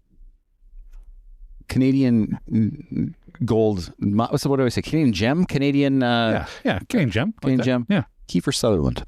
Kiefer Sutherland. Listen to this. I'm listening. Stand By Me. Yep. He plays that one, the rival kid. Yeah, he plays the villain. Yeah. A Few Good Men, Lieutenant Kendrick. Yep. Crushes it in that movie. Yep. The Lost Boys, plays the main vampire. He's not the main character. Yeah, he's the villain. Yeah. Dark City, he plays that doctor who is really good. Dark City. Time to Kill, he plays that brother. Yep. Like that guy, like fuck me, he was good in that movie. Yep. Phone Booth, he plays the bad guy you never see, but he owns the movie. I really like that movie. And Young Guns. He plays Doc, and he's not the main character. Yeah, no. Like all those, like I'm just laying it out. Like Kiefer Sutherland as a character actor, fantastic. Yeah, the Sutherland boys are like even his father was. His father was good too. Kiefer brings it, man. He brings it. I've always been a big fan of Kiefer. I don't know how he's not in every movie, just in the background somewhere all the time. Like I would get him in there. And he had a great voice for Phone Booth. It was actually really He's got a great voice for everything. Yeah.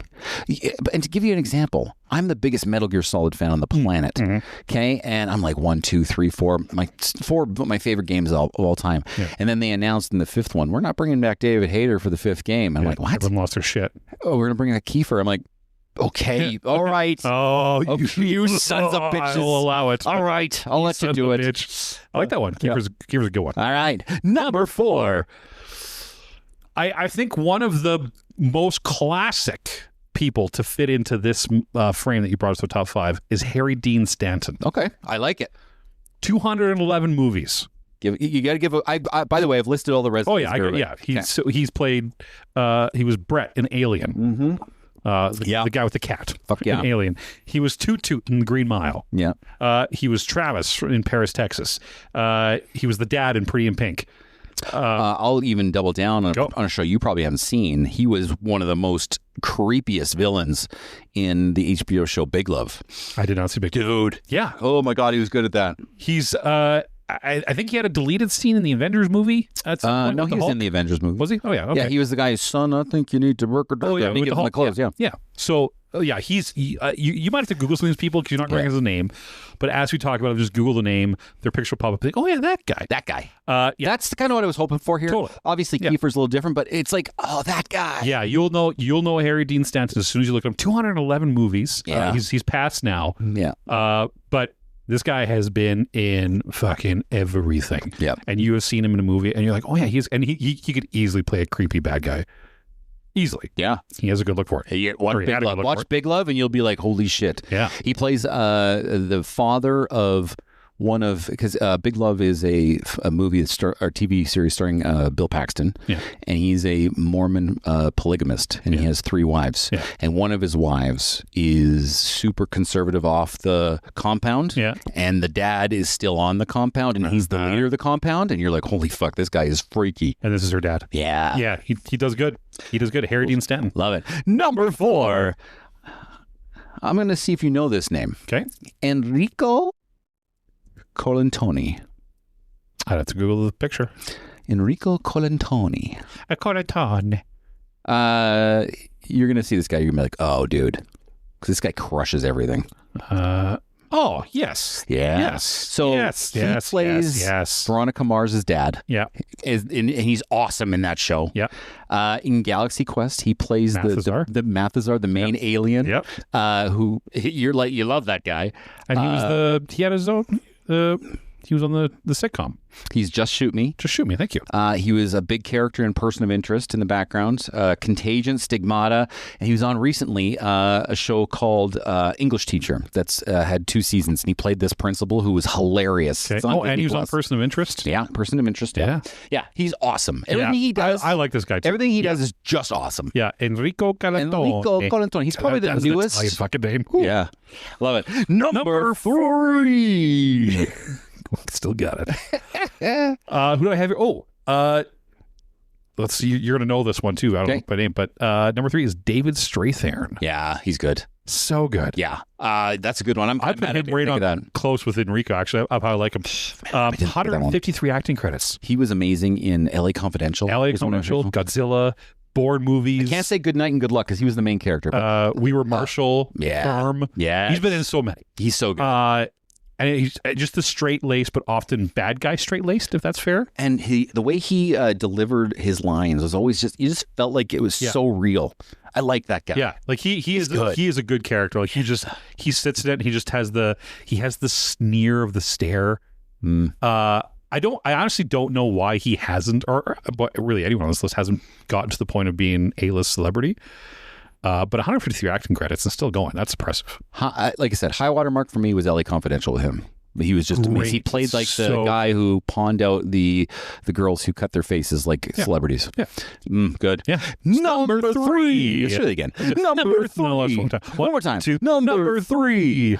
Okay, let's see if you know this. 90s movie, early 2000s movie sensation, J.T. Walsh. I'll have to look at it. Oh, you're going to see this guy. You're going to be like, yep. Oh, J.T. Walsh. Yes. No, don't say it. Let me read the resume. I'm just trying to think of what it is. I've seen him in. He played Colonel Markinson in The Few Good Men. Oh, I wouldn't have guessed that either. Yeah. He played the angry station manager in Good Morning Vietnam. Thank you. With Robin Williams. That's what I was thinking of. He played the senator stuck on the airplane in the Executive's Decision. We talked about that a couple weeks ago. He played the cop who was kind of dirty.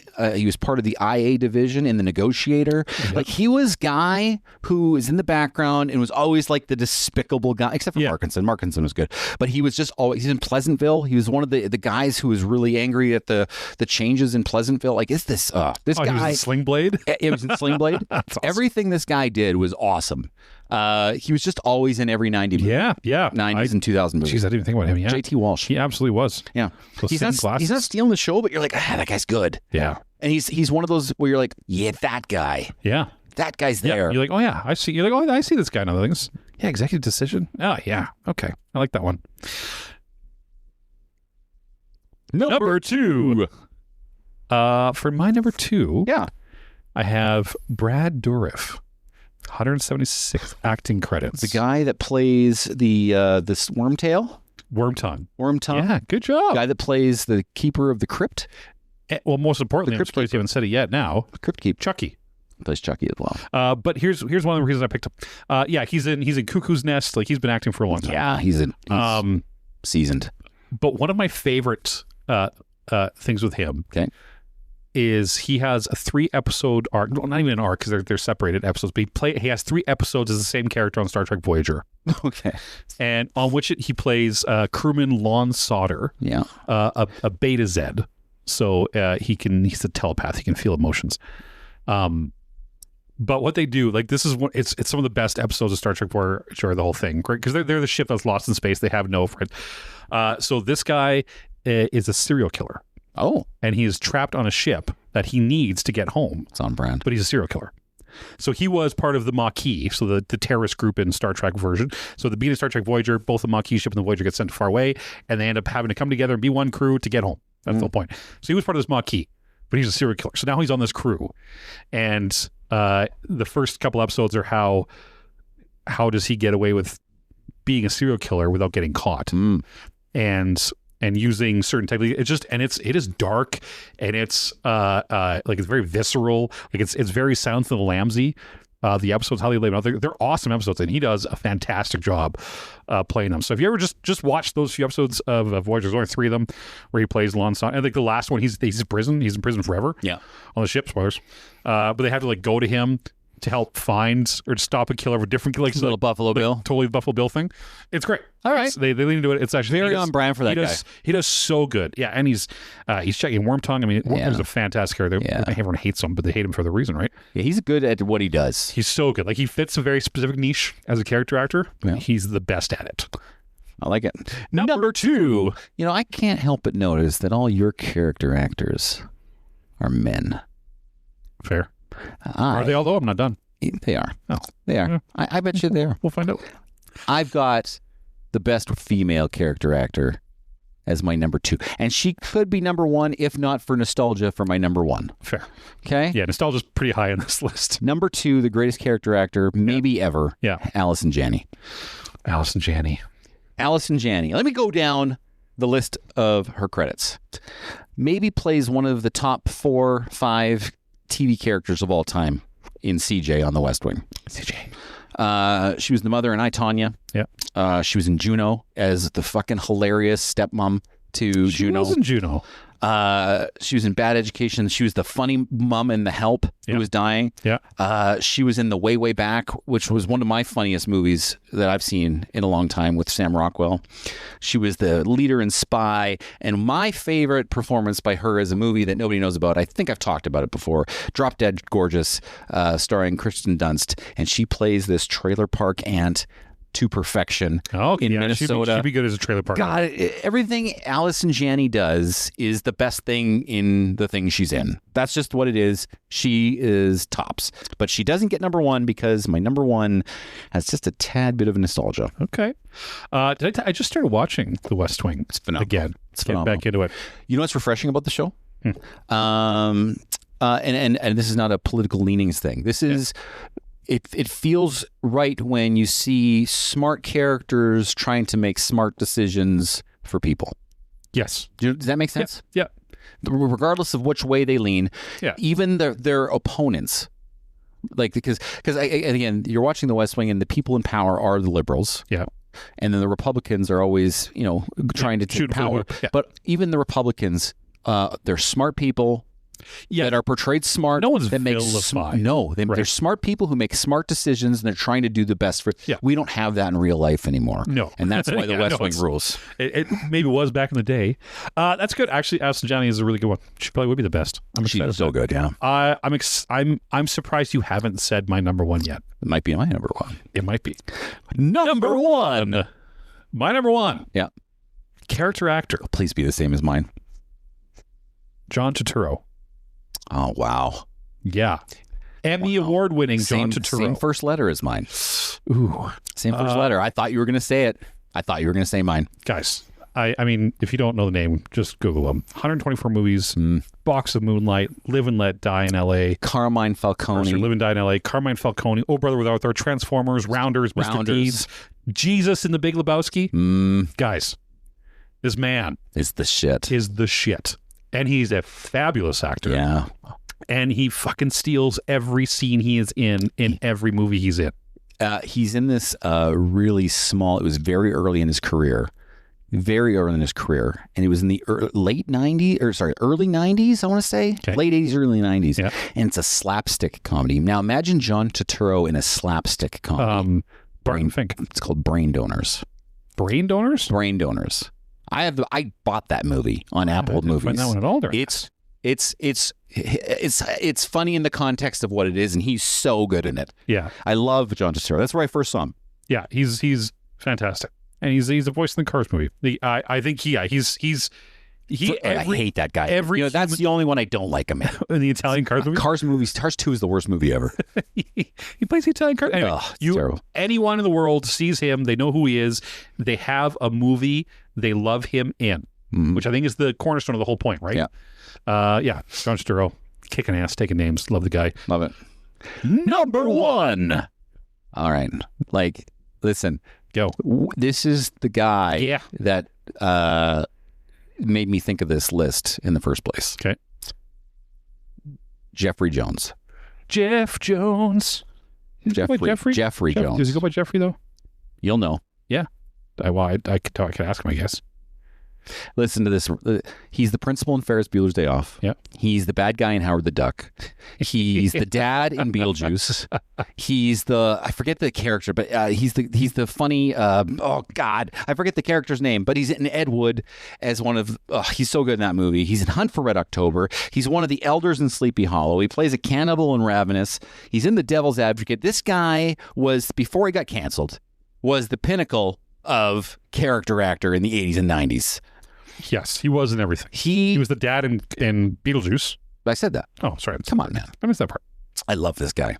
You know what? He's always good, and he was always funny, especially in the comedies. He had very good comedic timing. Yeah, he was good. Very funny.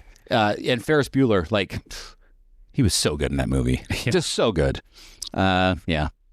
That's my list. That's my top 5 list. I really liked that one. Yeah. I bet you guys were Googling a lot, but if you have other ones you think are better, let us know. But I think those are pretty good ones we had there. And I want to remind you as we get going, if you have questions that you want Corbyn and I to either answer directly or subject questions you want us to talk about, you just have to let us know. If you go on, just comment under the videos here, you can tell us if you want some. We'll probably do it. Yeah. We're pretty much hooers. We'll do a lot of things. So if you do want us to talk about that specific thing or ask direct questions yourself to us, you can just write it down there. We'll probably do it.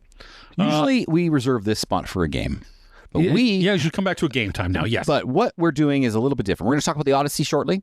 Yep. For a short bit because we both saw it together. It was my second time. It was your first time. Yep. I want you to get that out of your system. And then I'm going to go into what I asked you to do was take all the Christopher Nolan movies and just rank them. And this is not a list where we're going to be revealing. We're just going to quickly talk about them because it's going to set up the real exercise, which is called resume check. And I'm really interested to find out what you think about what I've presented to you. Okay. All right? Okay. So let's start and talk about the Odyssey. You go, because I kind of talked about it a couple weeks ago. You give me your thoughts. The discourse around the movie confuses me a little bit. I have no discourse.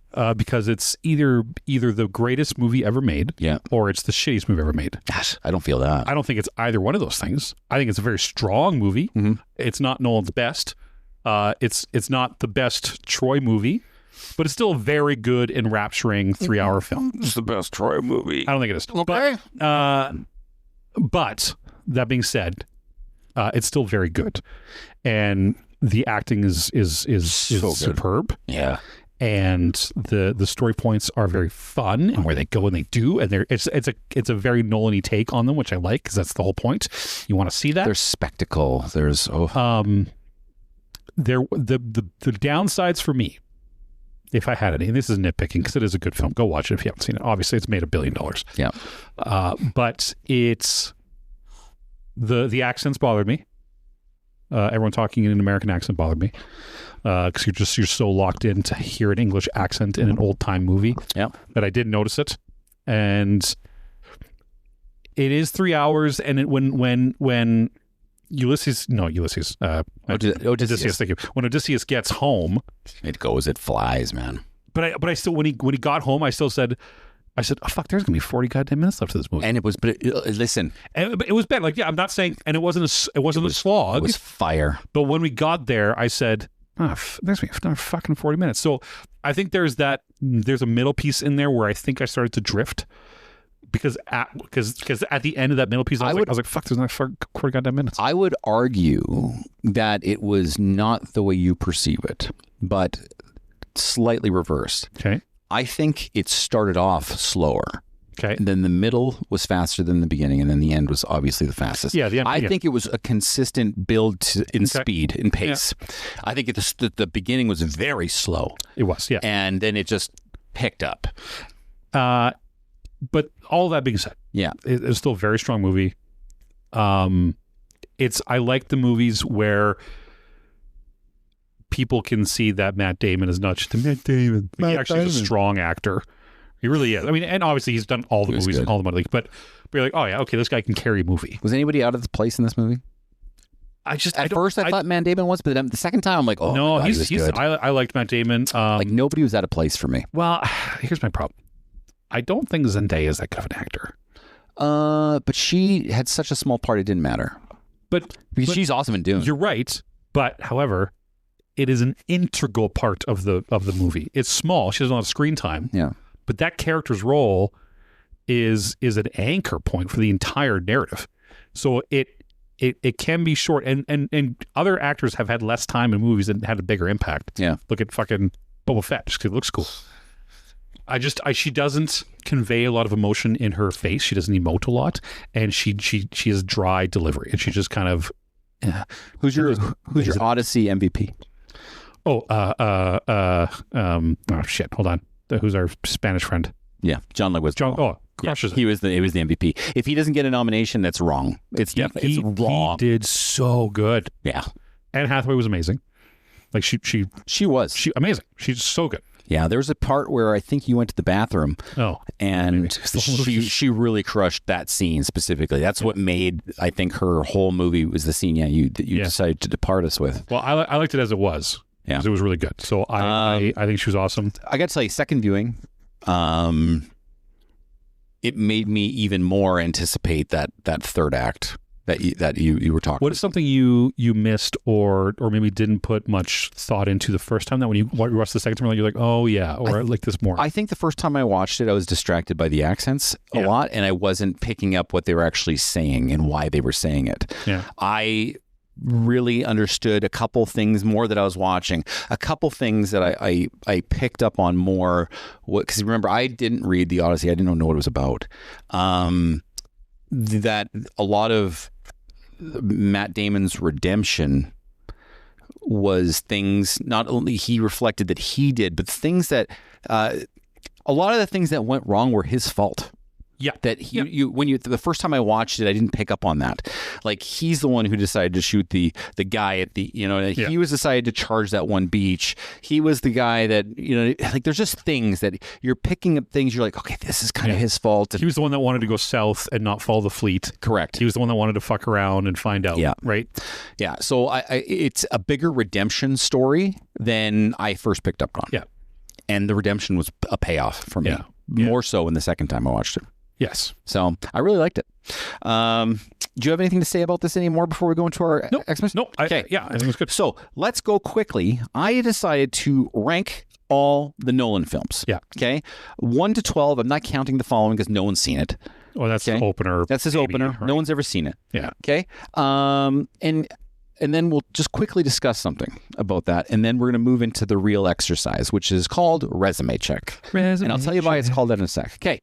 So here, I'll just go through mine very quickly. Yeah, please. Okay, and then please tell me your 12 to 1, because I anticipate this to be very different. And I actually had about 3 or 4 iterations of this, and I kept changing my mind. Okay.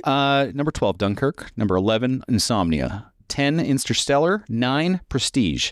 8, Memento. Batman Begins. Dark Knight Rises. Oppenheimer. Dark Knight. Odyssey. Tenet. Inception. That's my top 12. Okay. What do you got? I have 12's Insomnia. Okay. Dark Knight Rises is 11. Okay. Dunkirk is 10. Mm-hmm. Tenet is 9. Tenet is 9. Interstellar is 8. Okay. Oppenheimer is 7. Mhm. Memento is 6. Mhm. And Batman Begins is 5. Mhm. Odyssey is 4. Mhm. Oh God, am I going to pull? You got Prestige, Dark Knight, Inception left. Prestige. Thank you. I didn't scroll high enough. Prestige. Dark Knight 2 or Inception? Yeah, I just have a question mark beside both of them. I'm gonna pull the pin here and say Inception's 2, Dark Knight is 1. Okay. Yeah. So obviously we have some differences here. There's a couple things you're definitely wrong on. Like Tenet is one of the best movies I've seen in the last quarter century. Okay. But what I looked at, so keep in mind, I kept Insomnia and Dunkirk quite at the bottom. You were quite low on those as well, 10 and 12. Yeah. I looked at my top 10 and I said to myself, on any given day, any of these could be number 1. Yeah. I just rewatched Insomnia like 3 months ago. It's a good movie. It's still a good movie. It's a good movie, but it's not in the same league as the other 10, in my opinion. No. But I'm looking at 1 to 10 on my list. I'm like, seriously, on any day, any of these could be number 1. They're all how great. good his movies are. Here's the point. You and I could do a solid 20-minute deep dive into any of these and keep talking. Memento, the Prestige is such a Prestige is so good. Even Dunkirk, which is not my favorite war movie. Yeah. It's still a strong fucking movie though, man. Number 10 is Interstellar, and I loved that movie. Yeah, it's number 8 for me. So here's the exercise. I thought it would be interesting to do a resume check. Okay. And so I just started off the top of my head. I listed the best directors of our lifetimes in multiple genres over the past 40 years. Yeah. And then I tried to list their best 3 and their worst 3 movies.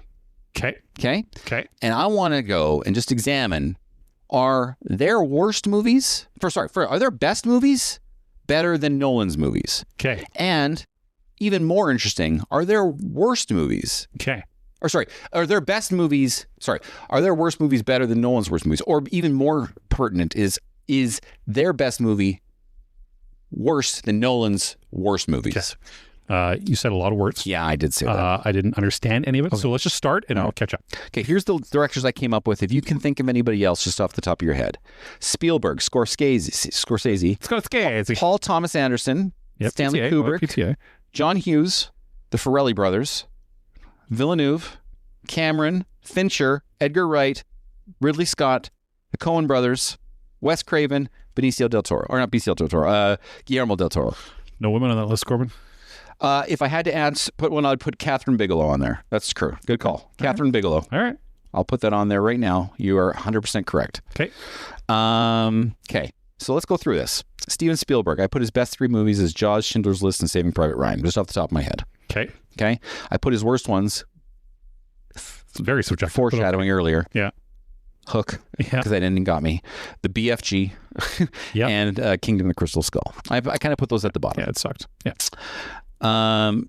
So again, we're looking at those. Is Jaws, first off, you know how I feel about Jaws. Yeah. But Schindler's List, Saving Private Ryan. Do I like those movies more than the 10th movie on Nolan's list? No. Saving Private Ryan is better than Dunkirk.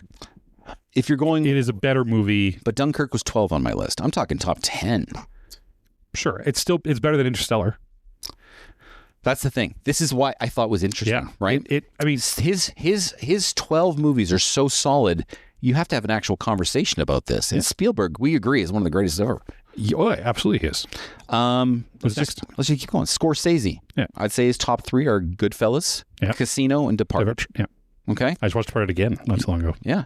His worst movies, Bringing Out the Dead, Silence, which is a piece of trash in my opinion. Okay. And Kundun. Sorry? Kundun. You've never heard it, so I'm going to... I've never heard it forever. Okay. So Goodfellas, one of the greatest movies of all time. Casino's up there. Yeah. But if I'm watching... God, imagine if Nolan did a gangster film. He has to. Oh my God. It's next on the list, right? God, that would It'll be good. Time period, I bet you. It'll be in the 20s. I guarantee. That'd be sick. Or he'll do like a Black Dahlia movie. God. Like a 1920s gangster detective movie is what he's going to do, I bet. Yeah. Well, I mean, okay, so let's do top to top. Give me Inception, give me Departed. I take Inception. It's groundbreaking. It does break ground. It's his best movie. Remember, I had it number one. That's my point. Yeah, it's I in fact, if you put Goodfellas next to Inception and told me to watch a movie, like for the rest of your life, I'm gonna watch Inception because both are great movies. Yeah, Inception is more entertaining. Yeah, you're not saying, and what I'm not saying is that these movies are bad. No, but if you're it's apples and oranges. But which one are you going to want at the dinner? PTA. Okay, I couldn't really come up with his worst ones because he doesn't have a huge resume. But Boogie Nights, There Will Be Blood, and One Battle After Another. I know you love that one. I like that one. Yeah. I'll take all of Nolan's all over his. Films. Yeah. I mean, PTA is a good actor, but he's not. He's the best of the B tier directors. Yeah. Kubrick, Doctor Strangelove, 2001, The Shining. His worst ones, I got Eyes Wide Shut and Barry Lyndon. But again, Kubrick is so niche in what he does. I don't think it's comparable. I take all of Nolan's again. Yeah. John Hughes. I had to do some comedy in here. John Hughes. I put 3 comedy directors. Yeah. John Hughes, Breakfast Club, Ferris Bueller, Planes, Trains, and Automobiles. I put She's Having a Baby, Curly Sue, Weird Science. It's worst. Come on, Weird Science is fun. I like Weird Science, but let's be real. But here's my caveat to this. And again, it's hard Nolan's to compare. Not doing but I had to add him. But which of those 3 movies you read, and let's pick the top 3 of Nolan's. Yeah. Which one has a greater zeitgeist influence? Which one has touch? And now, granted, this one's been around longer. Fair enough. So, but which one does? Right. Like I think everyone, even though it's not the best movie he does, Planes, Trains is his best one, and it's so good. But Ferris is. But I think John Hughes he had such a finger on the pulse in the 80s, 90s. Yeah. That would be a much harder conversation for me to have. But listen, Inception, Tenet, Odyssey, Dark Knight, Oppenheimer, those top 5 in my list. The Breakfast Club is better than Tenet. In 40 years, we're all talking about those 5 movies. Yeah, that's what I said. The time is tough, but I like The Breakfast Club is a better film than Tenet. Yeah. I don't. Sorry, what? No. Yeah. You think about that. You put that egg on your face and you think about it. Yeah, I don't think so. The Forellis. Something About Mary, Dumb and Dumber, and Kingpin. 3 comedy gems. Yeah. His worst ones: Three Stooges, Movie 43, and Me, Myself, and Irene. God, he did the Three Stooges. But as far as comedy royalty, those movies are amazing. But again, it's hard because you can't do comedy. That's hard. Yeah, comedy in this. You're taking Nolan all day long. Yeah, this is harder. Villeneuve, Arrival, Dune, Sicario. We're talking holy shit, those movies. And actually, I even it hurt me to not put Prisoners in there as well because that's one of the best movies he's ever done too. And then I got 2 French movies that he's made, so I put in there. Sure. And Blade Runner 2049, which it's on his worst list. Yeah, on my worst list, but it was amazing. Still a good movie, right? You know how I feel about I do. What I'm saying is, you could intersparse Dune and Sicario in this list somewhere, but the majority of Nolan movies are still masterclass. But the one thing Nolan does so well is there's sweeping epics like fucking Odyssey. There's sweeping epic, but and maybe not like Oppenheimer, maybe a little less Odyssey, but like Prestige, Memento, even Insomnia, but like The Dark Knight, obviously, Inception. They're entertaining. Yeah. Right? Like it's not a film to be the film where you leave, you're like, oh, I just experienced a film. And like Dune has absolutely entertaining moments within it. Sicario. Ooh. Right? But you feel different when you leave the theater out of it, right? Like Nolan is a movie theater director. Like he makes movies for the fucking theater and that whole I've got a point coming up here, I promise you. Okay. James Cameron, Titanic, Terminator 2, Aliens. Oh, fuck. His worst ones, I'm going to say Piranha 2, Avatar, Way of Water. Yeah.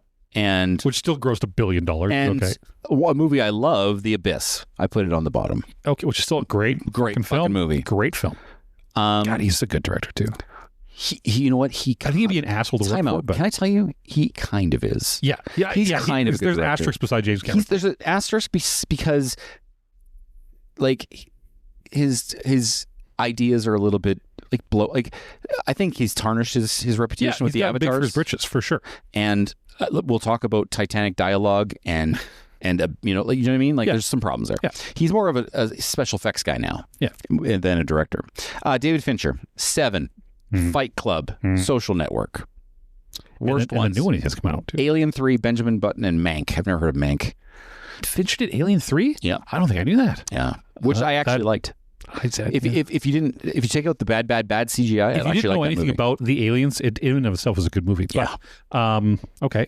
7 is one of the top movies of all time. 7 is so good. I showed it to my son for the first time. He's 15 years old. I'm like, son, I think you're ready. That's rough. And he goes, oh, Dad, that one didn't sit well with me. Yeah. And I'm like, I know, right? But it doesn't sit with all of anybody. Like you leave that movie like in the theater. I remember in 1990. I remember in 1995. I was like, oh my God, like I just experienced something. Yeah. Whew. I'm still trying to talk my wife into watching this movie, but I think whenever she gets close, she gets cold feet. Oh, she's never seen it? She's never seen 7. Oh, dude, will you do me a favor when she finally watches it? We just video some of the reactions. I'll try. Specifically when the guy wakes up, because I tried to get that out of my son. He's like, why are you videotaping me? It didn't work.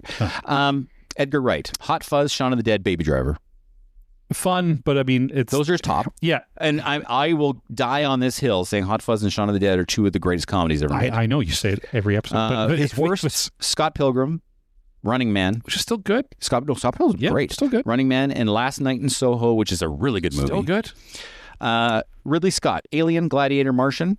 Yeah. Worst, Exodus, Gods and Kings. Shit. Gladiator Part 2, which is, I think that's one of the worst. G.I. Jane. Ridley's got he's varied. The Coens. Yeah. Fargo, another top timer. Big Lebowski, top timer. No Country for Old Men. Hudsucker Proxy, Lady Killers, Intolerable Cruelty. Lady Killers. I got a couple more. I got 3 more directors. Okay. Wes Craven. Horror. I had to put some horror guys in here. So I got 3 horror-ish guys in here. Elm Street, Scream, and Hills Have Eyes. Yep. Okay. Worst ones, Swamp Thing, Vampire in Brooklyn, and Cursed. Vampire in Brooklyn, yeah. Yeah. I'll put Scream, in one of the greatest horror movies of all time. Carpenter. Halloween, The Thing. Yes. Big Trouble in Little China. Oh, I love it so much. Worst ones, Ghost of Mars, which I still liked. Village of the Damned, and Memoirs of an Invisible Man. Benicio del Toro has won multiple Oscars. Yeah.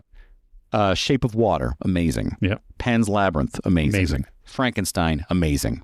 But then he also made Mimic. Do you remember that one in the 90s? Yeah. Hellboy 2, The Golden Army. And one that went very under the radar because of COVID, which was hot trash, Nightmare Alley, starring Bradley Cooper. Oh, yeah. I watched the trailer for it. Terrible. So I did all this just to make a point. And it's a bold point. I'm going to say, is Christopher Nolan the greatest director of all time? And if he's not, look at that list and tell me why not.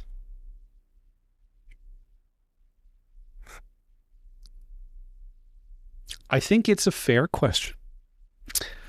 And you've brought a very good argument forward today as to who, what, where, why, and when. I have listed 12 movies, all gas, no brakes, right there. Yeah. Yeah. I think Hollywood thinks he is. Right now. So, because really all Hollywood's going to look like at the end of the day is the dollar value to all of those. And I think if you compare that, Nolan's going to be very high. Put it this way. Christopher Nolan makes a movie. Put it this way. I'll even put it even further. Christopher Nolan, in July 2025, just says, hey, the Odyssey's coming. Like we were in the theaters, and it just says, Odyssey 2026, tickets on sale. Yeah. And people were buying tickets for this movie a year in advance. Yeah, just on title alone. This guy has the clout. He is the number one A-list director in Hollywood right now. I don't think that's debatable. Yeah. But this list right here, that's all time.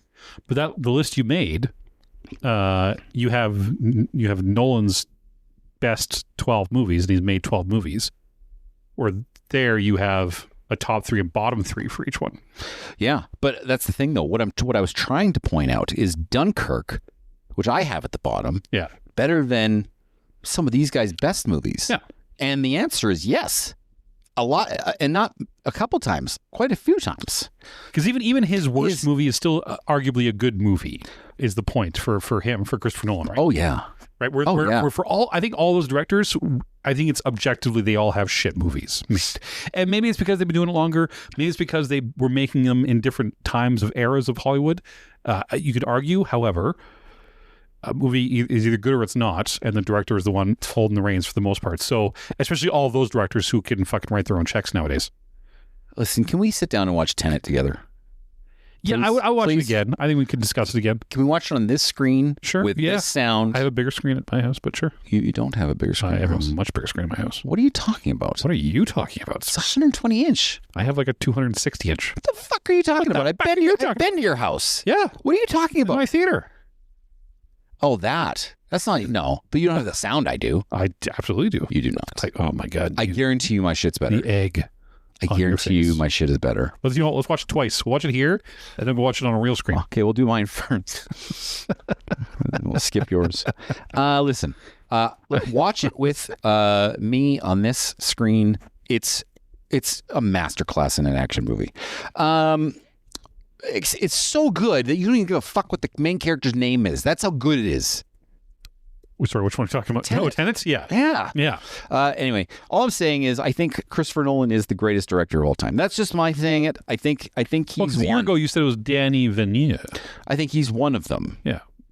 But this Which is is fair. I can clearly change. Like this he's- is clearly better than Denis' resume. I don't know if he's more particular when he decides what he does, but it's still like, I mean, you can say that he's a particular director and he's only choosing to get wins. However, the argument against that is his movie library is quite diverse.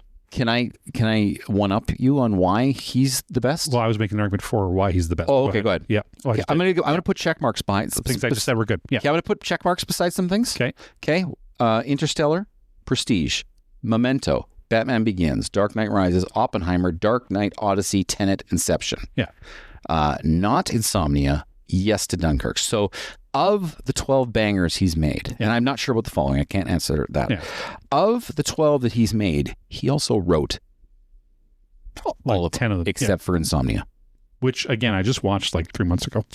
So It's still not a bad. he's not only the best director, he's one of the best writers.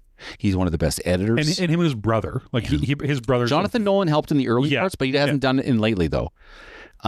This guy he's the best filmmaker, period, right now. Yeah, he's got the clout to fucking win it. I thought it was a fun exercise. I think anyone who wasn't on board is listening is on board. He's on board. Oh, They're on board. otherwise, prove us wrong, bitch. I think it's hard to wrap that repertoire up. Yeah, sorry for the long exercise, but I really wanted to lay it out because I was sitting in bed one night and I'm like thinking about it. It was the night after we watched the movie. Yeah. And I'm like, okay, let's go through this. I'm going to rank these. Yeah. And I ranked them, by the way, and I texted our good friend Kyle P. and I gave him my rankings. He got mad at me for my rankings, and he told me his rankings. I'm like, yeah, but all of these could be number one. Yeah, he's it like, doesn't and make a he difference. completely agreed Yeah. with me. Yeah. And then we saw IGN's ranking. I actually have a link to their ranking, Okay. which is, you look at that, you're like, what? Like, Yeah, that's but pretty at much the same everything for time, you're like, you look at, you're like, it doesn't matter because they're all that good. Yeah. The quality's so good. A lot of people like to say The Prestige is his best film ever made. Like a lot of people like really dunk, but it's so also good. one of his lowest Metacritic ratings. So I pull the Metacritics out of every film. The highest is The Dark Knight. If you released, let's say this was, let's say next year, 2027. Yeah. And it was Christopher Nolan is releasing The Prestige next year. It would do way better. It's It would do way better. it's the best movie of the It has a 6.7 on Metacritic. Yeah, people are stupid. Or sort of 6.8. It's literally the best movie you've seen. Yeah. That's the other thing. Release any of these movies next year, and they're all the best movie that year. It just is. Yeah. That's crazy. Yeah. That's crazy. Yeah. I would love to see Memento now. Yeah. Like, come on now. Like I said, would- the it would only one, fucking shake everyone. and the reason why I put it 12 is it's because it's the only one that for me didn't spark an emotional response was Dunkirk. Yeah. And that's the only argument I have against it being a bad film. It wasn't an emotional reaction for me. That's fair. Man. No, I liked that. I liked it. What did Chris Nolan's coming out high and mighty on this episode. I like it. I think so. Well, everybody, That's it. I'm done. that was good. That was good. It was makeup. Thanks for putting through the summer holidays with us. Go to And, Johnny Rockets. Get those 10 inches in you. Get those 10 inches of Johnny Rockets right in. And yeah, let us know if you guys want to answer any questions you have or if you want us to talk about something specific. In the meantime, why does it matter, Corbyn? Unless it's Christopher Nolan putting it out. Why does it matter? Christopher Nolan's 10 inches. Tonight, me and you, Lanterns text message feed. We're on it. But before we send something through, we say, have you finished it? Yeah, we got to discuss after. Okay. Guys, you have a great day. And if not, whatever. Yeah, love you, bye.